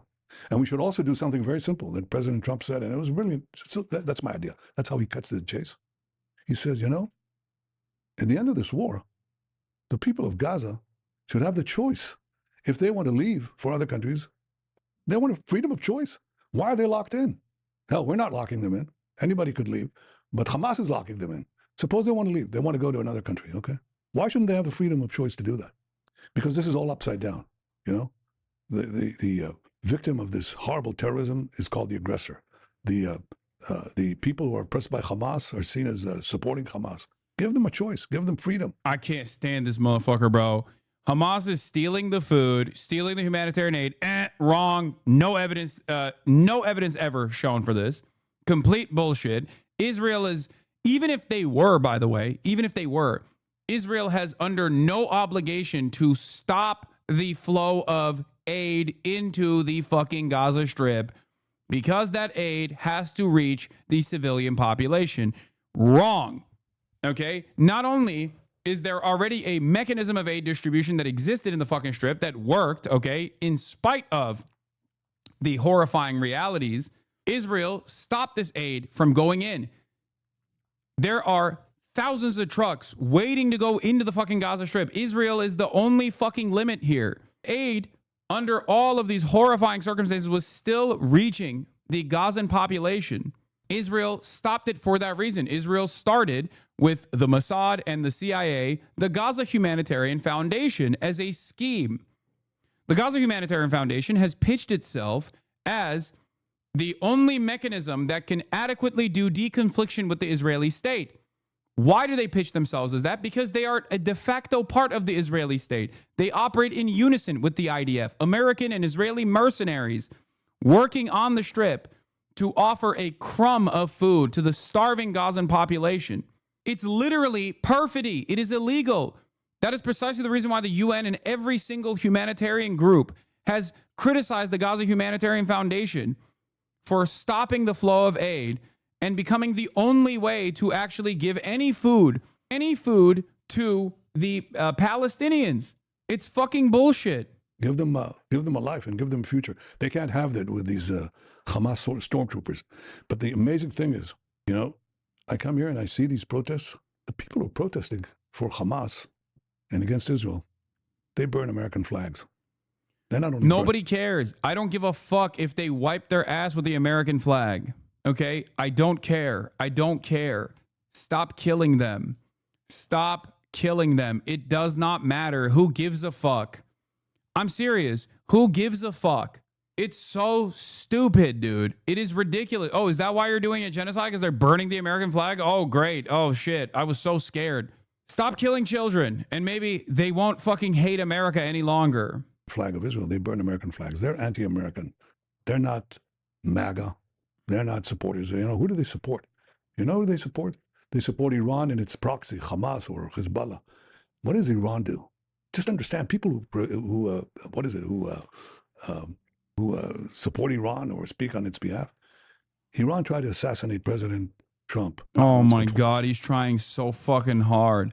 Steiny with the why don't more Palestinians side with Israel? I wonder why. Maybe because they're fucking murdering them. That's a great question. If you were to entertain that question and go through the logical steps and not simply assume that Palestinians are fucking barbaric animals who have just unlimited anti-Semitism, Jew hatred in their bloods, you would perhaps investigate this a little bit further and realize that, oh, they hate Israel because Israel's killing them. Israel's killing their families. Israel's blown up every school. Israel's blown up every hospital in the Strip. Israel's destroyed their lives. Israel's doing a fucking genocide.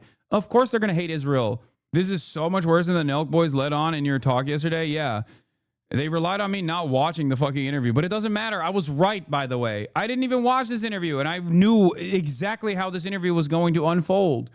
Do you want to know why I didn't need to watch a single second of this interview to correctly and adequately clock exactly what took place in this interview?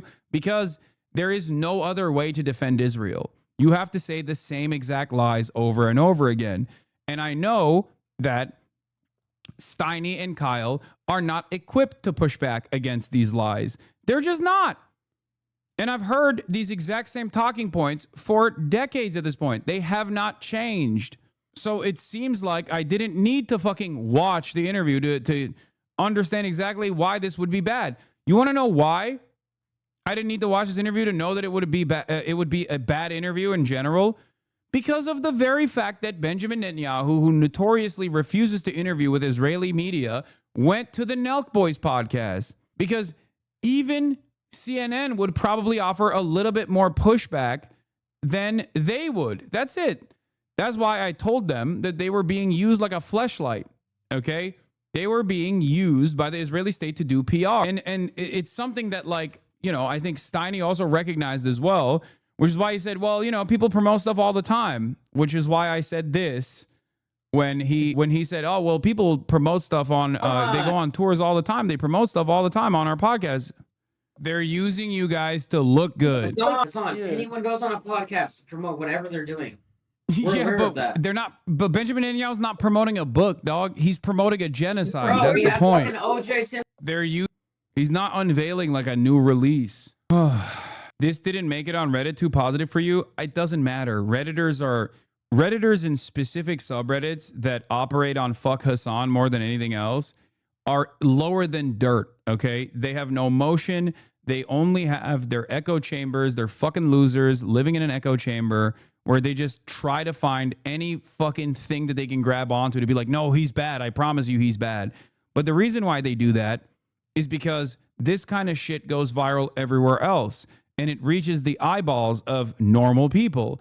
And that's precisely why they try to do as much propaganda as possible against all of the fucking faucet of all of the unlimited faucet of like normal commentary that reaches a lot larger audiences. That's it. Who gives a fuck? Like, it's not even Reddit across the board. It's just like, it's literally a couple subreddits. Okay. It's a couple subreddits that are used as a vehicle to just like try and astroturf some fuck Hassan narratives. That's it. If you find yourselves duped by this, or if you have friends that are duped by this kind of fuck Hassan framing, all you need to do is ask them to watch directly. Watch one fucking YouTube video or watch one fucking stream, even a piece of a stream, and you will obviously develop your own personal perspective. Ask people why. Ask people why they are allowing others to make up their minds for them. That's it. I don't know if that'll fix it. No, it 100% fixes it. 100%. There's 36,000 people in here. I promise you, tens of thousands of them did not come in here with such a cheery opinion initially. If this kind of like fuck us on narrative was successful, this audience wouldn't have grown over the course of the past 20 months. It literally takes seconds. I used to hate you from what I heard, and then I saw Philly D segment and changed my mind completely. I literally did what you just described, and you saved my life from becoming a literal Nazi, no joke. My Ukrainian friend thought you were pro-Russia, because of that shit, and she tuned in for a couple streams and she watches you every day now. Exactly. My flatmate noticed me watching Hasanabi and he immediately went on a fuck Hassan tirade. I know. The people that know who I am, that have a negative opinion, have like an incredibly, incredibly overwhelming amount of negative feelings. And the reason for why they have that is because they've seen an endless faucet of hate narratives. I would hate me too if I didn't know who the fuck I was and I just seemingly saw it every now and then. I see the only time I ever fucking heard about someone like myself was through this incredibly negative lens of people just like straight up lying. That's what I would think as well. I totally understand why people think that I'm like a fucking horrible monster. It's got to work to a certain degree. There is a shit ton. There are a shit ton of commentary slop tubers that have invested countless hours into churning this fucking narrative. It doesn't matter. The solution to all of that is simply to show them the truth. That's it. That's it.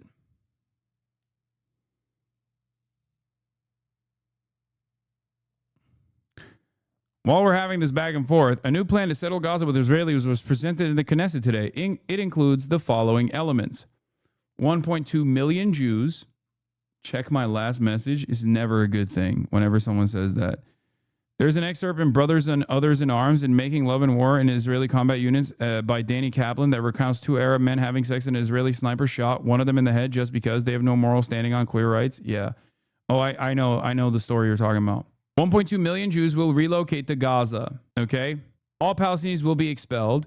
300,000 housing units will be built. High-tech agriculture and education centers will be built. This was never about defeating Hamas or getting back the hostages. It was always about the destruction of the Palestinian people to establish greater Israel. They're openly admitting that all the fucking time. Okay? They are openly admitting that all the time. Lamau, I lost respect for a Discord so-called intellect from Can that admits he never watched your stream once and justifies it by saying you give terrorists a platform. Yeah. I don't give Israel a platform, so they're wrong. Like, the thing that people fucking latch onto is my interview with Rashid al-Haddad. They say he is a Houthi terrorist. Okay? Ironically enough, they never understand that I would absolutely interview someone from the al-Houthi family, from the Ansar Allah movement. I have no issue with this. Okay? He just simply isn't. But even if he was, I do not care. Okay? Ansar Allah, in spite of their domestic affairs, is not even remotely on the same moral playing field as Israel. Okay? That's it. That's it. They're like, oh, you interviewed a Houthi terrorist and you glazed them. Yeah, I interviewed a 19-year-old that we found out wasn't a Houthi, and of course I glazed them. There's a 19-year-old who I humanized them, and that's what pisses people off. Okay? What pisses people off is that I humanized him. Victims of endless war deserve humanizing, especially in Western audiences. Okay? Especially in my audience. My job is to offer a voice to voiceless people. Okay? That's what they're mad about. And it's so funny because it's like an incredible nothing burger that they have tried to actively relitigate over and over again. But it doesn't matter. It's meaningless. What would you say to those who say interviewing a Houthi is still bad despite Israel's actions? I'd say that they're fucking delusional. Okay? I'd ask them why they think that, and they would say, oh, well, they've done this, many of which is just like Saudi propaganda from the time when Saudi was like literally implementing a blockade with Western weapons and murdering a shit ton of civilians in Yemen. Okay?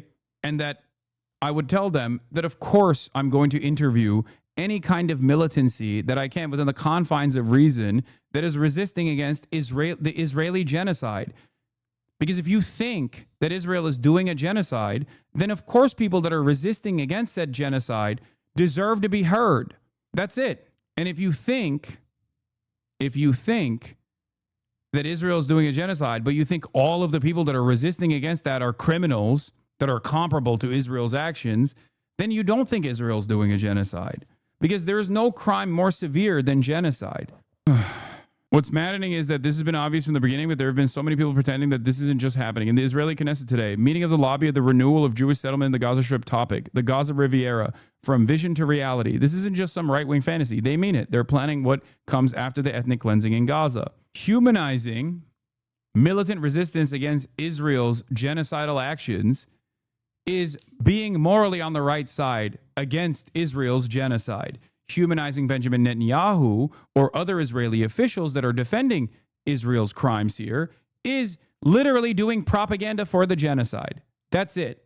Happening right now in Tel Aviv, we march with the pictures of the children in Gaza who were starved to death by our government and our army. We cannot accept it. We call people to refuse the starvation, to refuse the killing, to refuse the annihilation.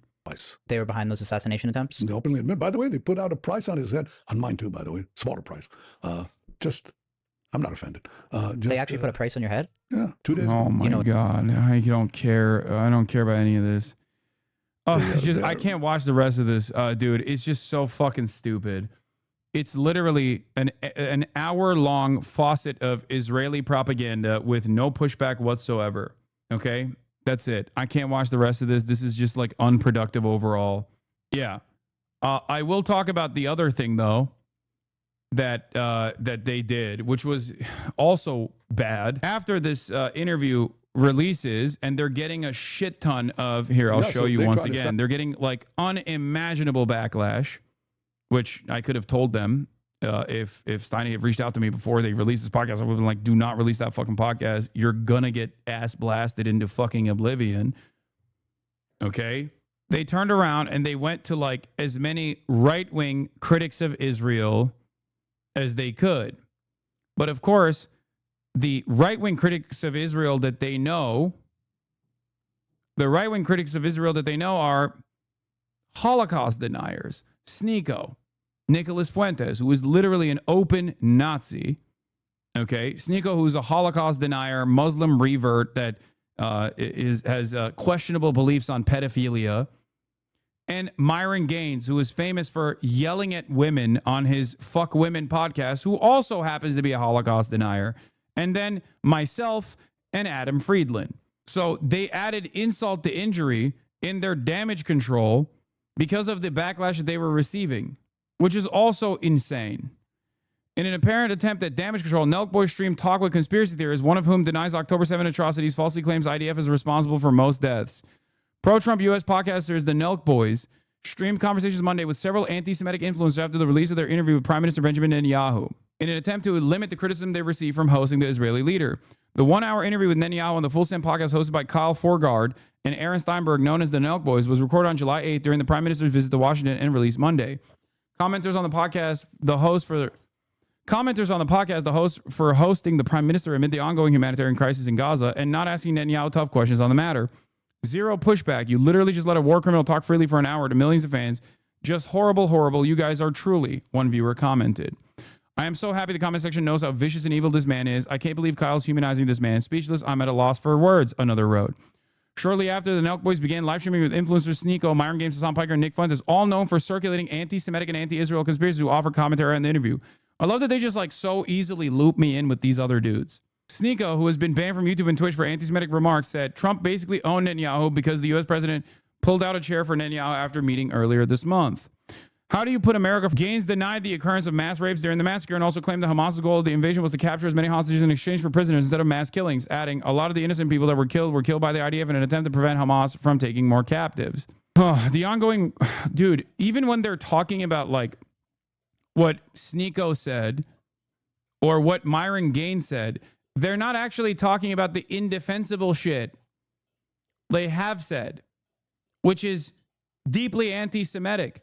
They literally are just saying these guys are anti-Semites without explaining why they're anti-Semites. And then the only explainer they offer is because they're saying that Israel killed civilians on October 7, which is literally something that is true, okay? Something that was admitted by former Defense Minister Yoav Gallant when he said the Hannibal Directive was implemented on October 7. It is fucking insane. It feels like I'm losing my mind when I hear Times of Israel or any other fucking outlet reporting on the matter by basically saying, well, you know, these guys are anti-Semitic. Why? Because one of them said, how can you be America first if you send $4 billion to Israel every year? If you think this is an anti-Semitic statement, you are delusional. These guys have said a fuck ton of anti-Semitic shit. The ongoing war in Gaza has sparked when Hamas led terrorists rampage through the southern Israeli communities, murdering and denied acts of mass rape and torture. There's been overwhelming evidence of sexual violence and torture was used in the invading of terrorists. Piker slammed the Nelk boys for hosting Netanyahu on his podcast, accusing of humanizing Netanyahu. But that's the thing. We'll have anyone on. Like next episode, we're going to have someone with a complete opposite ideology. Speaking to Nick Fuentes, who was known for opposing what he calls white genocide and Jewish subversion, ForeGuard emphasized that the goal of their podcast was to welcome anyone and allow them to form their own opinions. Do we even know either way for sure? No, but what we do know is Times of Israel itself also, IDF officers invoked defunct Hannibal Protocol during October 7 fighting report. This is their own reporting from July 7, 2024, a year ago. So when you package something that you yourself have reported on as an anti-Semitic conspiracy, all you're doing is saying anti-Semitic conspiracies are actually not anti-Semitic conspiracies, they're truths. The reason people are being critical, of course, is because the state of Israel and Netanyahu are extremely unpopular with the young people, Fuentes said. Charging Israel's decline in popularity among Americans began after the war in Gaza began. Fuentes said that while he too was a controversial figure, Netanyahu, on the other hand, is currently prosecuting a war and has been prosecuting a war for 20 years and accused the prime minister of carrying out ethnic cleansing of Palestinians is also true. Talk about the shit that Nick Fuentes has said that is anti-Semitic. Talk about him being a fucking Holocaust denier. Why would you? Like, this is the only thing that they've mentioned, okay, that is like even giving a little bit more credence into the anti-Semitism allegations launched towards a self-described neo-Nazi. He is a self-described neo-Nazi. Why the fuck don't you just say that?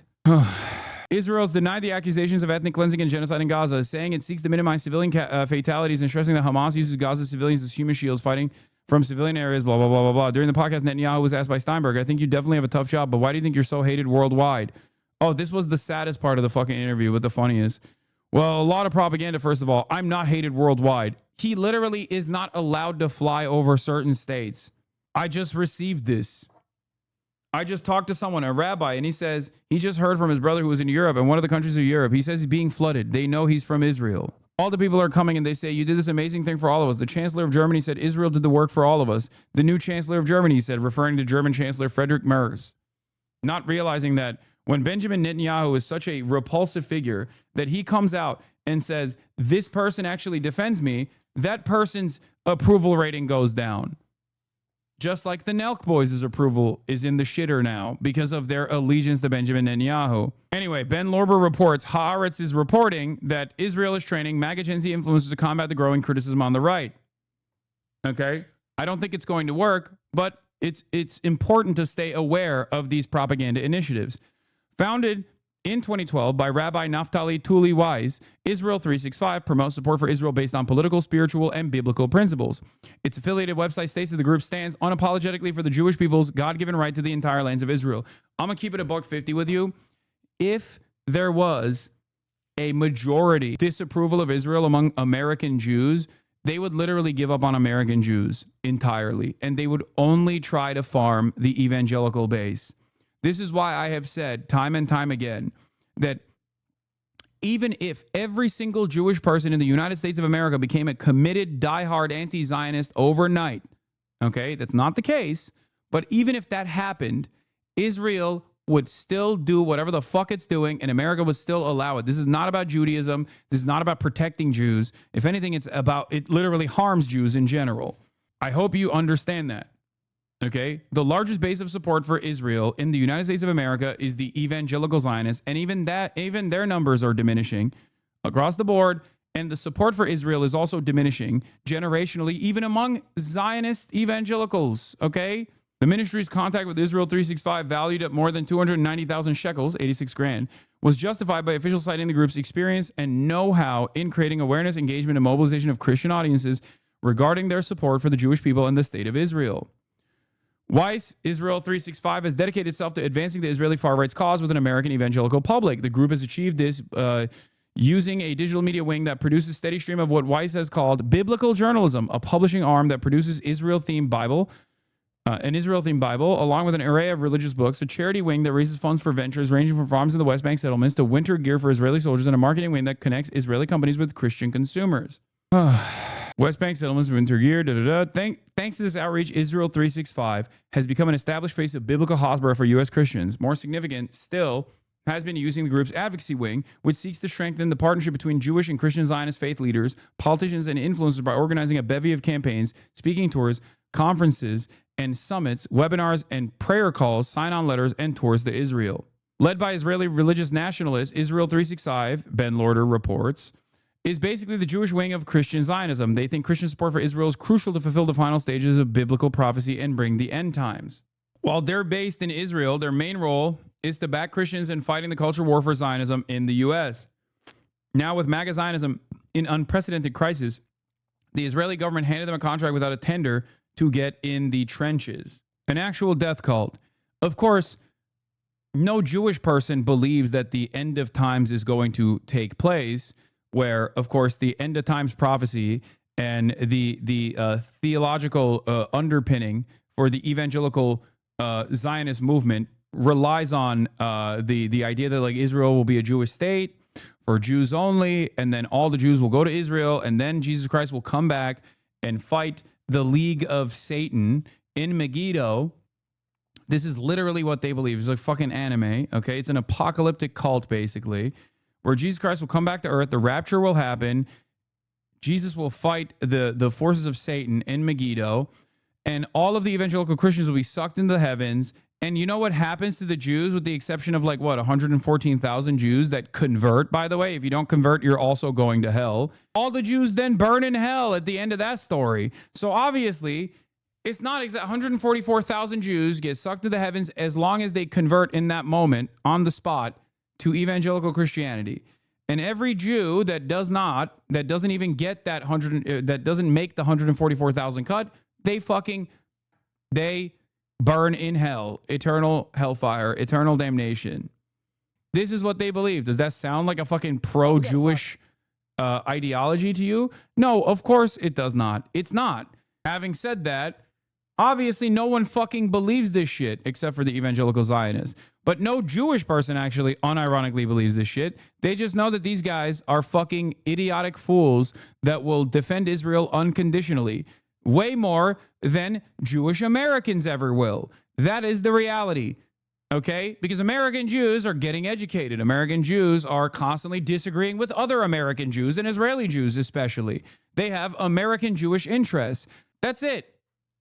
It's too hard to convince a fuck ton of American Jews to be unconditionally in support of Israel. That hasn't stopped Israel from consistently churning out Zionist social conditioning from early age. But it's that simple. Fox News alert for you. We just learned that Attorney General Pam. Anyway, we're on Epstein Watch again. Oh, wait. Sorry. Before we do Epstein Watch, I'm going to finish the Jube, and then we're going to move on to Epstein Watch. No, I can't do this podcast any longer, but we have the Jube. Mehdi Hassan being flanked by and ambushed by 20 fascists, self-described fascists, as a matter of fact. I saved the last part. The Donald Trump's plan for Gaza is ethnic cleansing. For today, I watched the first part yesterday. We're going to finish this quickly, and we're going to ethno-religious group, and that there are many different sects under Judaism, ethnic sects under Judaism, some of which were also created later on to make a distinction between Arab Jews and Arab Muslims and Arab Christians, as a matter of fact, because Judaism in and of itself is a religion, but Zionism is a fascist ideology that relies on Jewish supremacy, Jewish supremacist thought. That's like one of the easiest ways to understand this, by the way. Literally, in Israel, you literally have a shit ton of Arab Jews. But they're not considered Arab. They're considered Jews. I wonder why. I think like Iran wants to do with I the didn't bring up Holy Iran. Land. But It's a bit reductive to say religion has no part in here. No, religion is just a justification to garner support. Please, dude. Do you think the fucking conquistadors colonized Latin America because of religious reasons? Do you think the people were actually engaging in like a religious conquest, or do you think that the goal was land acquisition? Shut up. I said it wrong. I know. It's an extraction of natural resources. It's a land grab. It's to enslave the indigenous population. Religion is simply used as a righteous cause to galvanize the public and to to massage the attitude towards just like constantly engaging in these sorts of barbaric affairs. That's it. It's stupid. Religion is simply used as a tool. The PFLP was found by George Habash, a Palestinian Christian. Even Hamas is more of a national liberation movement than whatever she considers to be an Islamist movement. She is a moron who thinks Arabs aren't capable of complex thought and just hate their colonizers because they're Jewish and not because they're colonizers. Exactly. Ironically enough, this opinion is exactly the same as Jake Tapper's, by the way. That's why I always say so much of the pro-Israel defense, because Israel is a right-wing enterprise. Israel is a reactionary enterprise. It's the maximalist reactionary position that you can arrive at, which is fascism, that the people that defend this reactionary fascist enterprise are unironically saying the exact same things that fucking Nazis say, but they're saying it wokely. That's it. Jake Tapper and this lady have no difference in their opinion, in their approach to Israel. Jake Tapper simply thinks it's good and she thinks it's bad. That's it. That's the only difference. She thinks Jews bad, okay? Jews engaging in tricks and illicit affairs all the time by the very definition. Jake Tapper thinks Jews good across the board, which is an understandable position you can arrive at, but also simultaneously defend Israel as a Jewish enterprise. It's the dual loyalty trope, but playing itself out in a woke fashion. But that's part of the conversation. What do you? Does Zionism not perfectly fit the definition of palingenetic ultranationalism? Yes, of course. That's why I say it's fascist. Zionism fits the definition of palingenetic ultranationalism, which is like the what fascism is. Fascism is palingenetic ultranationalism, advocating for the rebirth of Judaism as a nationality, using the Holocaust as a moment of palingenesis, national rebirth. Yes, it does. The only difference here, however, is that in previous iterations of fascism, they did not have a real Holocaust-style event to point to. Okay? That's it. That's it. The only difference is that Israel, in an effort to create propaganda and a national mythos, can actually point to thousands of years of oppression, including the worst singular atrocity that they can point to for that befell the Jewish population, the Holocaust. That's the only difference. That's the only difference. And that's why it is so hard to decouple Israel from Judaism, and that is so hard to make an adequate argument here against Israel without people going, oh, are you being anti-Semitic, sweetie? Okay? That's it. The point is Donald Trump's plan for Gaza is ethnic cleansing. Just stick to the fucking prompt. Am I wrong to be concerned that we're on the same side as these freaks on the Israel issue? No, because they exhibit a lot of similarities to the fucking pro-Israel side as well. Ironically enough, they are closer in ideology to Zionists than they are to anti-Zionists, okay? Many of these people, especially these guys, okay? They don't actually hate fascism. They love fascism. They openly say they're fascists. They're just jealous that Israel gets to do fascism with our dollars, okay? They're jealous that Israel gets to do fascism, and they think the advocacy groups for Israel here are not allowing them to do fascism. This is something that Visegrad directed at the head of the ADL, Jonathan Greenblatt, in their interview in a positive manner. He literally was like, well, you guys have, you guys have ethnic protection. You protect your own culture. You protect Jews. And we applaud you for doing that. But why do you here in the Western world attack whites for wanting to do the same? That's literally a question that was directed at Jonathan Greenblatt, which he had no real answer for. He was like, well, because those guys kind of hate Jews as well. Okay? That's it. These motherfuckers don't care about saving Palestinians. They do not care about freeing Palestinians. They simply hate Jews, and they're using the greatest off-ramp of all time to make Israel's crimes the crime of all Jews around the world. Okay? And the reality of the matter is Israel loves that. Israel allows it to happen. Israel is also literally saying, no. These things that we're doing, we are doing for all Jews. So in that way, they're no different. In that way, that's why I always say, like, this is no different than what Jake Tapper is saying. The only difference is Jake Tapper finds contextualization and justification for Israel's crimes. These guys do not. They're anti-Israel. But the underlying premises that they're operating off of are fucking identical. Do you get it? Especially with free speech, if you're not. There is Alreza Talakubnejad.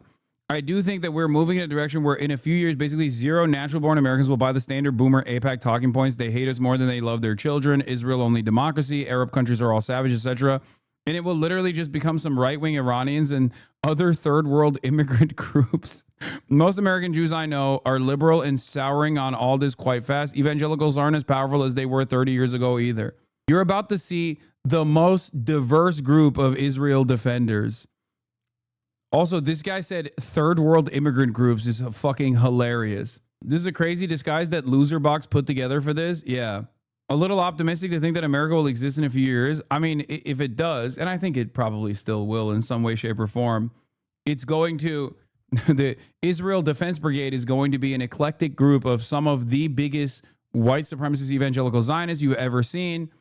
And also like the Shah dick riders, the Iranian monarchists, I am Persian style monarchists, and like maybe some other like sometimes Israel will do this thing where they'll find like one Native American group that they'll pay a fuck ton of money to come out and be like, yeah, Israel is the Jews' indigenous population. Israel is the Jewish national project. You know what I mean? Like they'll have like random groups like that.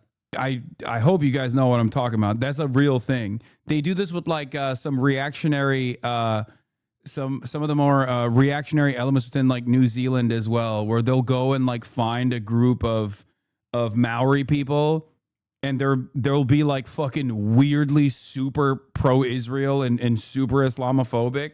They'll also do this with like Native American groups as well. Babies are wearing suicide vests. Okay, dude, that's crazy. Yeah, what if the baby had a button in his hand and then the button was actually nukes directed at Tel Aviv? What then, huh? What now, liberal? What if it's a baby of terror? What are we doing? What the fuck are we doing? What is this is not how you argue, okay? Why is it that whenever these guys even try to entertain a conversation, they literally just go for the most childlike way of debating? Which is, what if this impossible thing was actually the case instead of the reality that you are suggesting? I'm not Mr. Don't use hypotheticals or analogies, okay? But if you're going to use an analogy, you have to make sure that it has some basis in reality, and it has to be comparable, okay? Like a comparison between Adolf Hitler and Benjamin Netanyahu is perfectly apt because of the underlying fascist ideology that motivates both of these parties and because of their actions. Okay, Adolf Hitler doing the Holocaust, Benjamin Netanyahu doing the modern iteration of the Holocaust to the Palestinian population.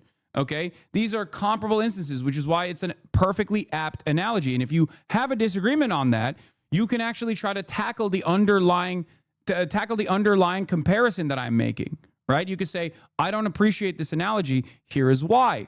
Okay, that's how you're supposed to debate.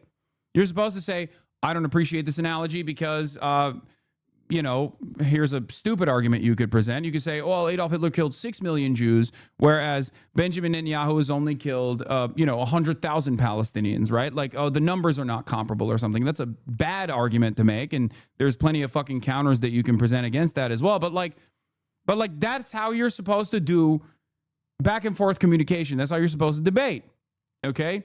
These guys don't do that, where they go, oh, you asked me a question about Israel sniping a child in the head.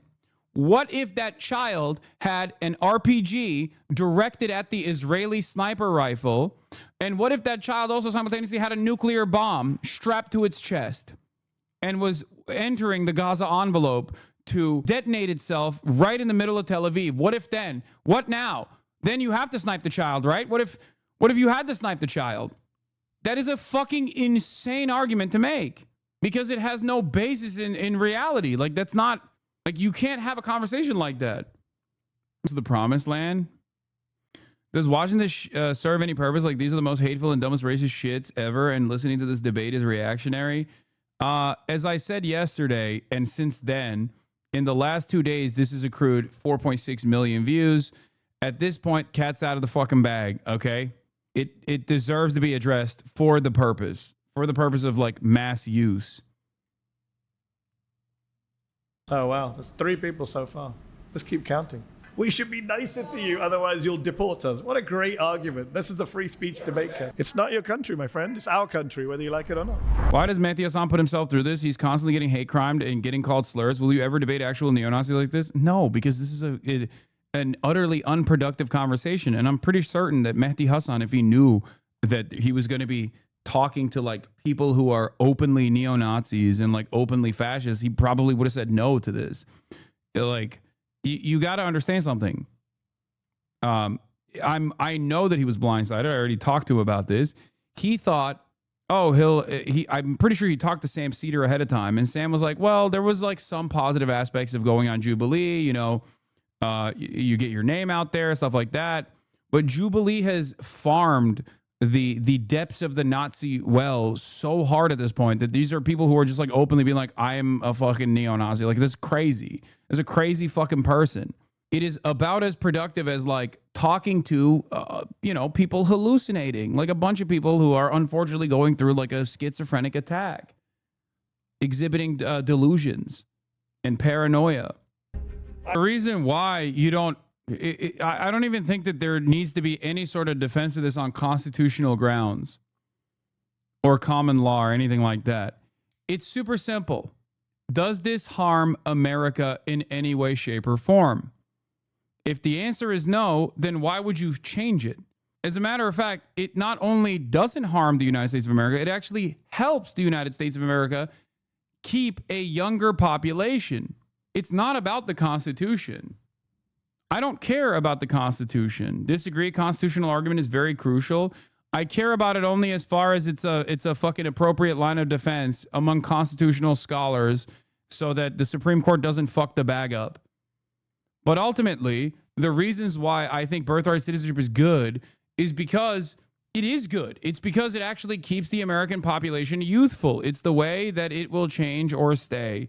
No, I understand that. That's why I'm saying the constitutional argument is only as good as it is useful. But the real reason why is because the real reason why I don't care about it is because who gives a fuck about the Constitution? What you're supposed to do is what's best for America. What you're supposed to do is what's best for everyone involved.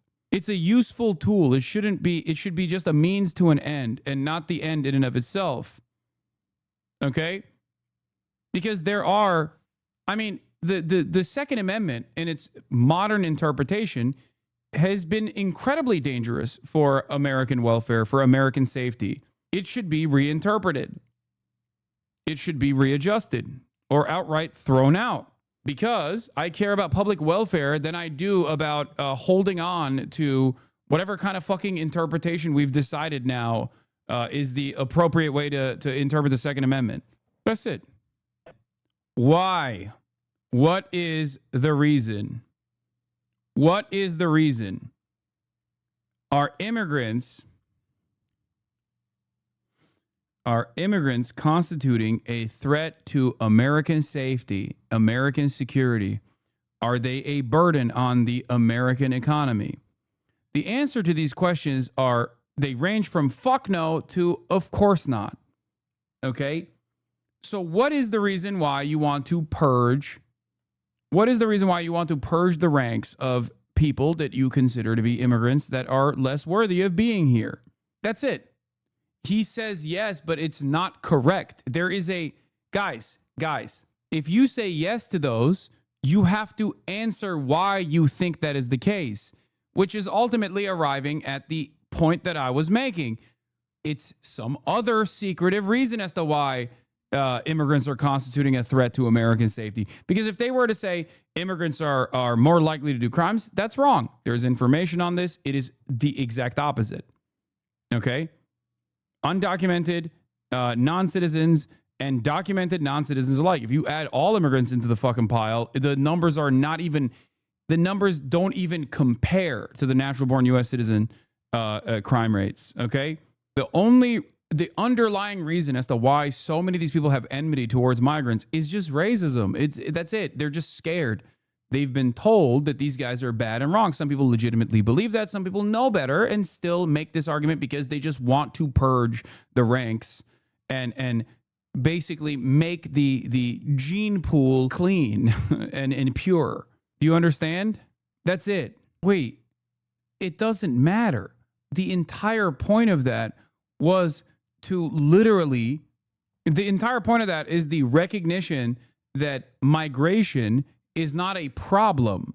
It adjusts to the population size. If you have 10 people and 5 people show up, that's a big population. If you have 100 million people and 100 million people show up, that adjusts to the same fucking rate. Or you have 100 million people and 50 million people show up, that adjusts to the same fucking rate. It doesn't matter. Like, what do you mean? Yeah, there were less people back then, but the immigration patterns adjusted to the lower population. That's also not true between 1890 and like 1910. We brought in nearly 30% of our entire population worth of immigrants. Our population was 60 million and 20 million people came. Yeah, it's even larger than it is now as well. Everything because we've got so many more people. Not solely. The real problem here is that he is upset about who's coming in. That's it. That's it. And they can't say it openly. Well, some of them do, but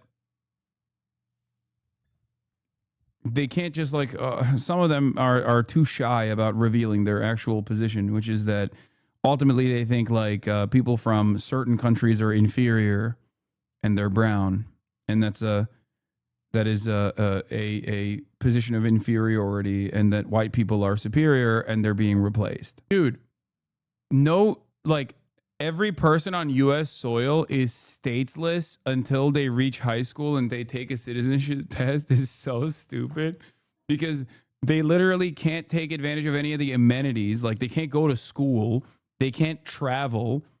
And also on top of that, that unironically would open up the floodgates of migration. Okay, that literally would be the great replacement. You would only have America would overnight turn into an Asian country, and it should take advantage of that. You know what I mean? Every white person would fail the citizenship test, and dudes from Uttar Pradesh would be flying in here to just ace that test so goddamn hard for upward social mobility that it would make people's brains explode. Okay, finally, America would be a Chinese Indian state. Okay, a collaborative, half Chinese, half Indian nation state. Yeah, I support this guy's idea. People should fight really hard for it. It's ironic because it literally, yeah, and then it would be a quarter Nigerian, and then I don't know what happens to the white Americans who failed the citizenship test. I don't know what we do with them. Okay, this debate is stupid. The rest of this is just dumb. This guy's playing 5D chess and needs a job, lol. Too much free time. Nah. It's just like, this is done. It's cooked. We saw the Israel stuff. All right, finally, let's get to Jeffrey Jedediah Epstein. Okay, I'm clapping it 2 minutes 2 minutes to the end. We got a Fox News alert for you. We just learned that Attorney General Pam Bondi has ordered her deputy AG to go meet with Ghislaine Maxwell, Jeffrey Epstein's former associate, in prison. Todd Pyro joins us now with the latest. Hey, Todd. Hey, good morning again, guys. Deputy Attorney General Todd Blanche saying the following, quote, President Trump has told us to release all credible evidence. If Ghislaine Maxwell has information about anyone who has committed crimes against victims, the FBI and the DOJ will hear what she has to say. I have communicated with counsel for Ms. Maxwell to determine whether she would be willing to speak with prosecutors from the department. I anticipate meeting with Ms. Maxwell in the coming days, end quote. Blanche also saying, quote, justice demands courage. For the first time, the Department of Justice is reaching out to Ghislaine Maxwell to ask, what do you know?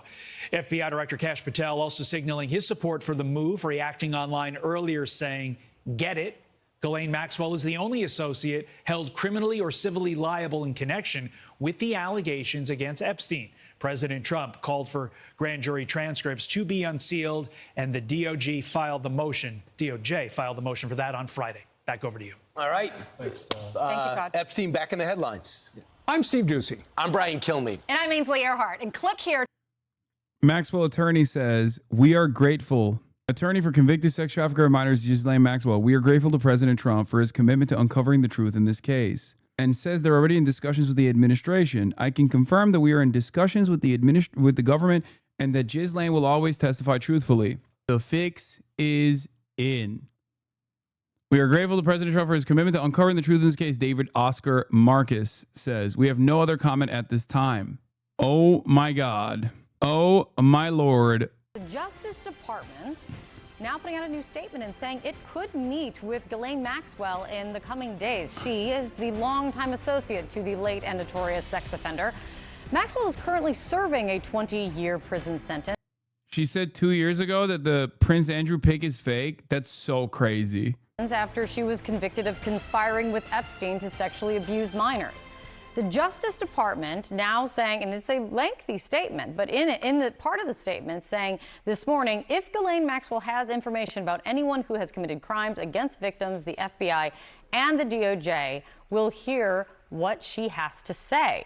President Trump, to this point and before this, they cannot be trying to sell that our intelligence services are so fucking bad they didn't think until now to interview Maxwell. No one is buying this. It's so transparently an attempt to collaborate with her to cover all this up with her true testimony to the point as proved. They'll provide nothing else. Yeah, I don't think people will eat it though. I don't think people will believe it because there's going to be a lot of contradictory information that we know of in this situation, especially if you're trying to present Trump as like completely separate from Jeffrey Epstein. That either, I mean, I could see this going either way. Either they try to like fix it up, nip it in the bud by having Ghislaine come out and be like, all of this was lies. Jeffrey Epstein was like a vociferous, he had a major appetite for child molestation, and no one else, none of the people that were, on his jet ever had said appetite for child sex trafficking, and that I didn't even play a role in it personally. It was just him and him alone, and especially not Donald Trump. Another one could be only Hillary Clinton and Bill Clinton did pedophilia with Jeffrey Epstein. No one else. Not Alan Dershowitz, not Donald Trump, certainly not Donald Trump. Just Hillary and Bill Clinton. They were just doing all the pedophilia with Jeffrey Epstein, nobody else. Or the third option, which is they just kill her. I mean, sorry, she gets really sad all of a sudden and does suicide by getting shot twice in the back of the head, by shooting herself twice in the back of the head. Has made very clear that he is ready to move on from what he called just the last few days the Jeffrey Epstein hoax. Though it's very clearly not. She can't even point to Obama and Biden in this because they were just non-entities. They have no connection to Jeffrey Epstein beyond people that they've hired that were connected to Jeffrey Epstein. Whereas Donald Trump, Bill, and Hillary obviously have direct relationships with Jeffrey Epstein, like very direct relationships. Obama and Biden, they did not have that. Oh, I was going to talk about Mike Baker's timeline and then additional subsequent information on the Epstein connections, which is really interesting. It's interesting seeing like New York Times reporters like finally talk about this because it's not like a TrueAnon anymore. You know what I mean? It's not relegated to text. It's not relegated to like journalists, independent journalists, like piecing together details. Now you have like a fully fleshed out narrative coming from the paper of record. But yeah, amid all the noise, it can be hard to figure out the facts on the Epstein-Trump relationship, says Mike Baker, national correspondent for the New York Times. Here's year-by-year timeline thread summarizing the connections with sourcing and documentation from 1990 until present. In 1990, Jeffrey Epstein buys a property 2 miles north of Mar-a-Lago. 2 years later, in 1992, NBC video shows Epstein and Trump partying at Mar-a-Lago at an event featuring Buffalo Bills cheerleaders. A tape in the NBC archives of a Mar-a-Lago party shows Trump giving Epstein his personal attention. The footage, shot in November of 1992, before Trump opened the resort as a club, shows the future president surrounded by cheerleaders for the Buffalo Bills and Miami Dolphins, capturing Trump's fun-loving bachelor lifestyle for an appearance on Faith Daniels' NBC talk show. We're going to get great ratings ratings in your show. After a while, Trump goes to greet 3 new guests, among them the financier Jeffrey Epstein. Come on in. Go inside. More than a decade before his guilty plea on state prostitution charges. Donald Trump knew the cameras were there. In the video, he makes a point to draw Epstein's attention to them. And the video captures Donald Trump and Epstein chatting while watching a group of women at the party dance. It's not an image that matches Trump's declaration that he was not a fan of Epstein's. Weeks later, still in 1992, another Mar-a-Lago party was for a calendar girl competition. Epstein and Trump were there. Jill Harth later accused Mr. Trump of sexually assaulting her that night. Trump denied the allegations. Reporting from the New York Times. In a lawsuit, Ms. Harth said that Mr. Trump took her into a bedroom and forcibly kissed her and fondled her and restrained her from leaving. She also said that a 22-year-old contestant told her that Mr. Trump later that night crawled into her bed uninvited. Real fucking demon Trump was. And it still is, but certainly was back then too. In 1993, Stacey Williams said that Epstein brought her to meet Trump at Trump Tower. She told the New York Times that Trump groped her in the meeting, touching her breasts and buttocks. Trump denies it. That year, he was listed as being on Epstein's jet 4 times. We saw an interview, a recent interview she conducted as well, recounting the incident.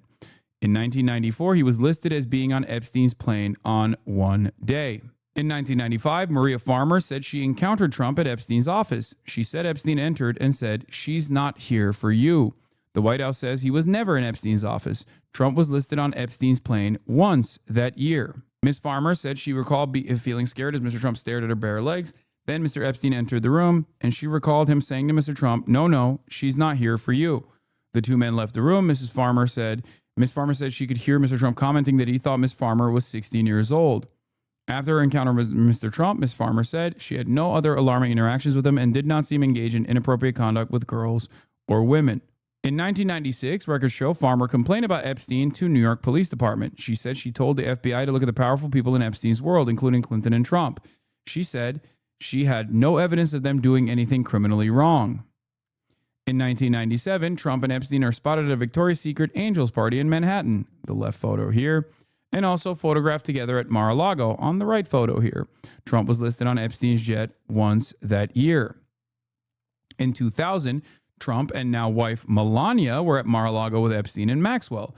Epstein victim Virginia Giuffre was working at Mar-a-Lago and said that Maxwell approached her that year, inviting the 16-year-old to be Epstein's traveling masseuse. Remember, as I told you, Epstein used Mar-a-Lago as a hunting ground for young girls.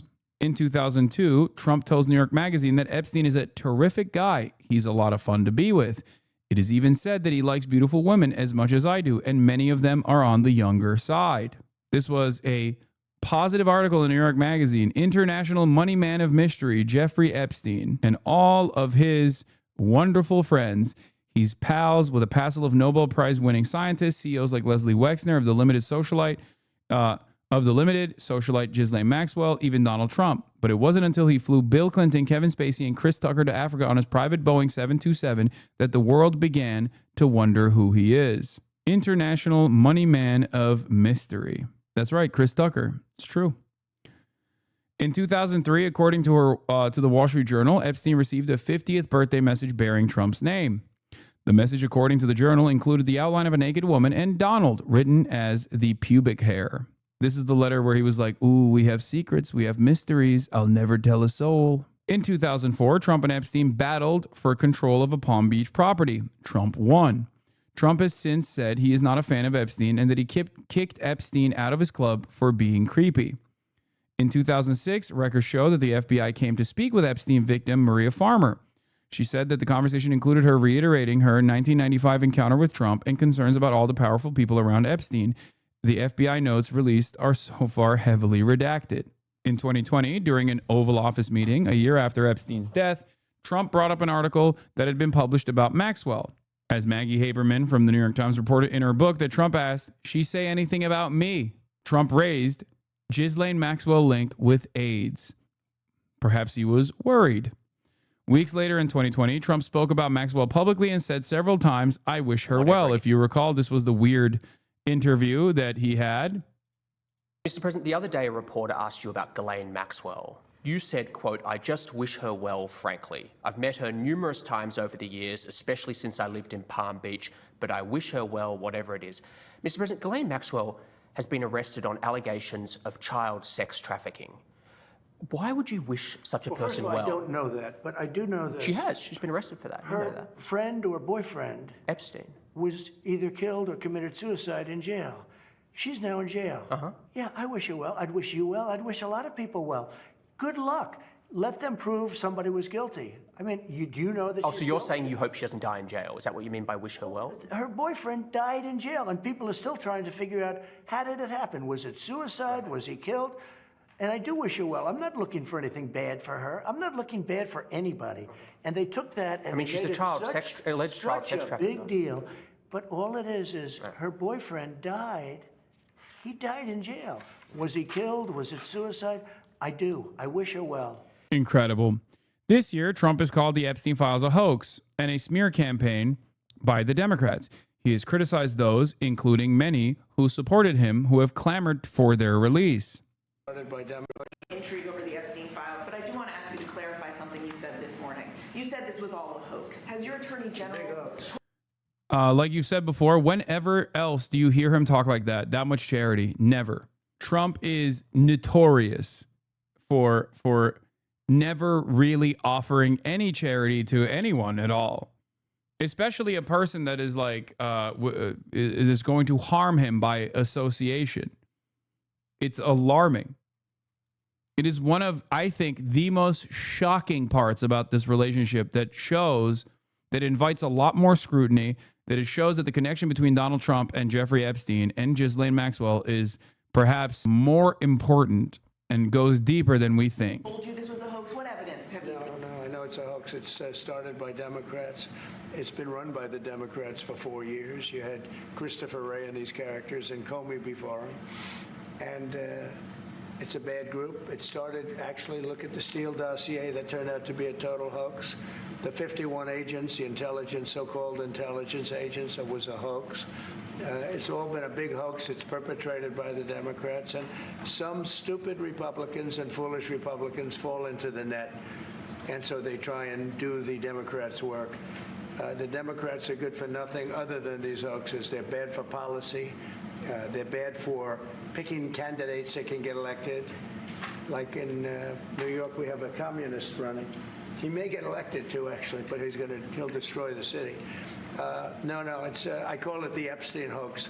It takes a lot of time and effort. Instead of talking about the great achievements we've had, a great gentleman yesterday, as you know, went on CNBC and he made the statement that Trump may go down as the greatest president. Okay, the rest is bullshit. This article takes a deeper look at the Trump-Epstein relationship over the years. It's on the New York Times. And here's Mike Baker once again. I spoke with Annie Farmer, who testified in the Ghislaine Maxwell trial. She fears the prospect of leniency for Maxwell and said that Maxwell is not a reliable narrator of events. Hold on, let me fix the gray bars. Once again, gray bars again. She fears the prospect of leniency for Maxwell and said that Maxwell is not a reliable narrator of events. She called Maxwell the primary architect of the abuse in Epstein's orbit. Okay? Annie Farmer, who testified against Ms. Maxwell when she was convicted in her 2021 trial, said in an interview on Tuesday that she worried that Ms. Maxwell would try to secure a more lenient sentence. In interviews and testimony, Ms. Farmer has described how she visited him at his ranch in New Mexico under the impression that a number of students would be there chaperoned by Ms. Maxwell. But Ms. Farmer, who was 16 years old at the time, found herself to be the only one and recalled troubling interactions with both of them. Ms. Maxwell was the primary architect of Mr. Epstein's abuse of girls, she said. It would be a terrible blow to all the women who she harmed and who found some measure of solace in the fact that she was held accountable for some of her many crimes, Ms. Farmer added. And this follows up with the rest of the reporting. DOJ wants to meet Ghislaine Maxwell. The request came from Todd Blanche, a former criminal defense lawyer for Trump, the one that we saw on CNN the other day saying Jeffrey Epstein, I don't know, he might have been. Remember, Todd Blanche was a former criminal defense lawyer for Trump and also, most notably, the former defense lawyer that was 9 days into Jeffrey Epstein's case when Jeffrey Epstein died under mysterious circumstances. Maxwell lawyer says, we are grateful to President Trump and victims are fearing that Maxwell might get leniency. Maybe Ghislaine is the intelligence asset the entire time. I think so. I think she is a part of that puzzle for sure.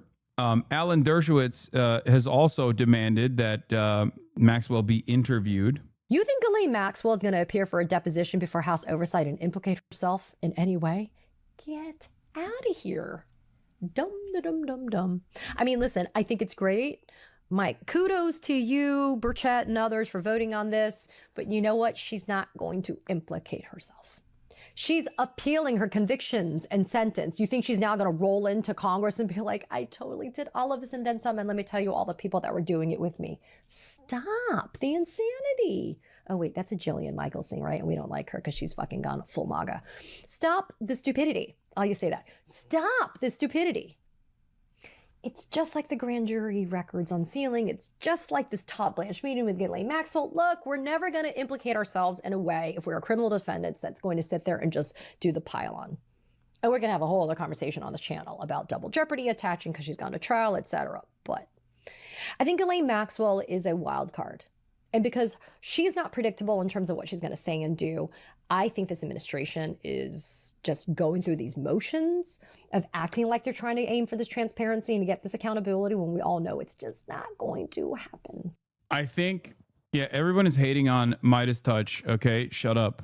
Everyone stop shitting on Midas Touch. They're the most loyal soldiers. Okay, they are servants of they are the Fedayeen of a dying breed of Democrat. Okay, everybody calm down. They're incredibly important. They are the spearheaders of the dark woke movement. Okay? They are the remaining Bush era anti-conservative thought. They are the ones who are radicalizing your mothers. Okay? You need to understand something. Your mom is watching Midas Touch on YouTube, and she is developing opinions about what the Democrats should and shouldn't do.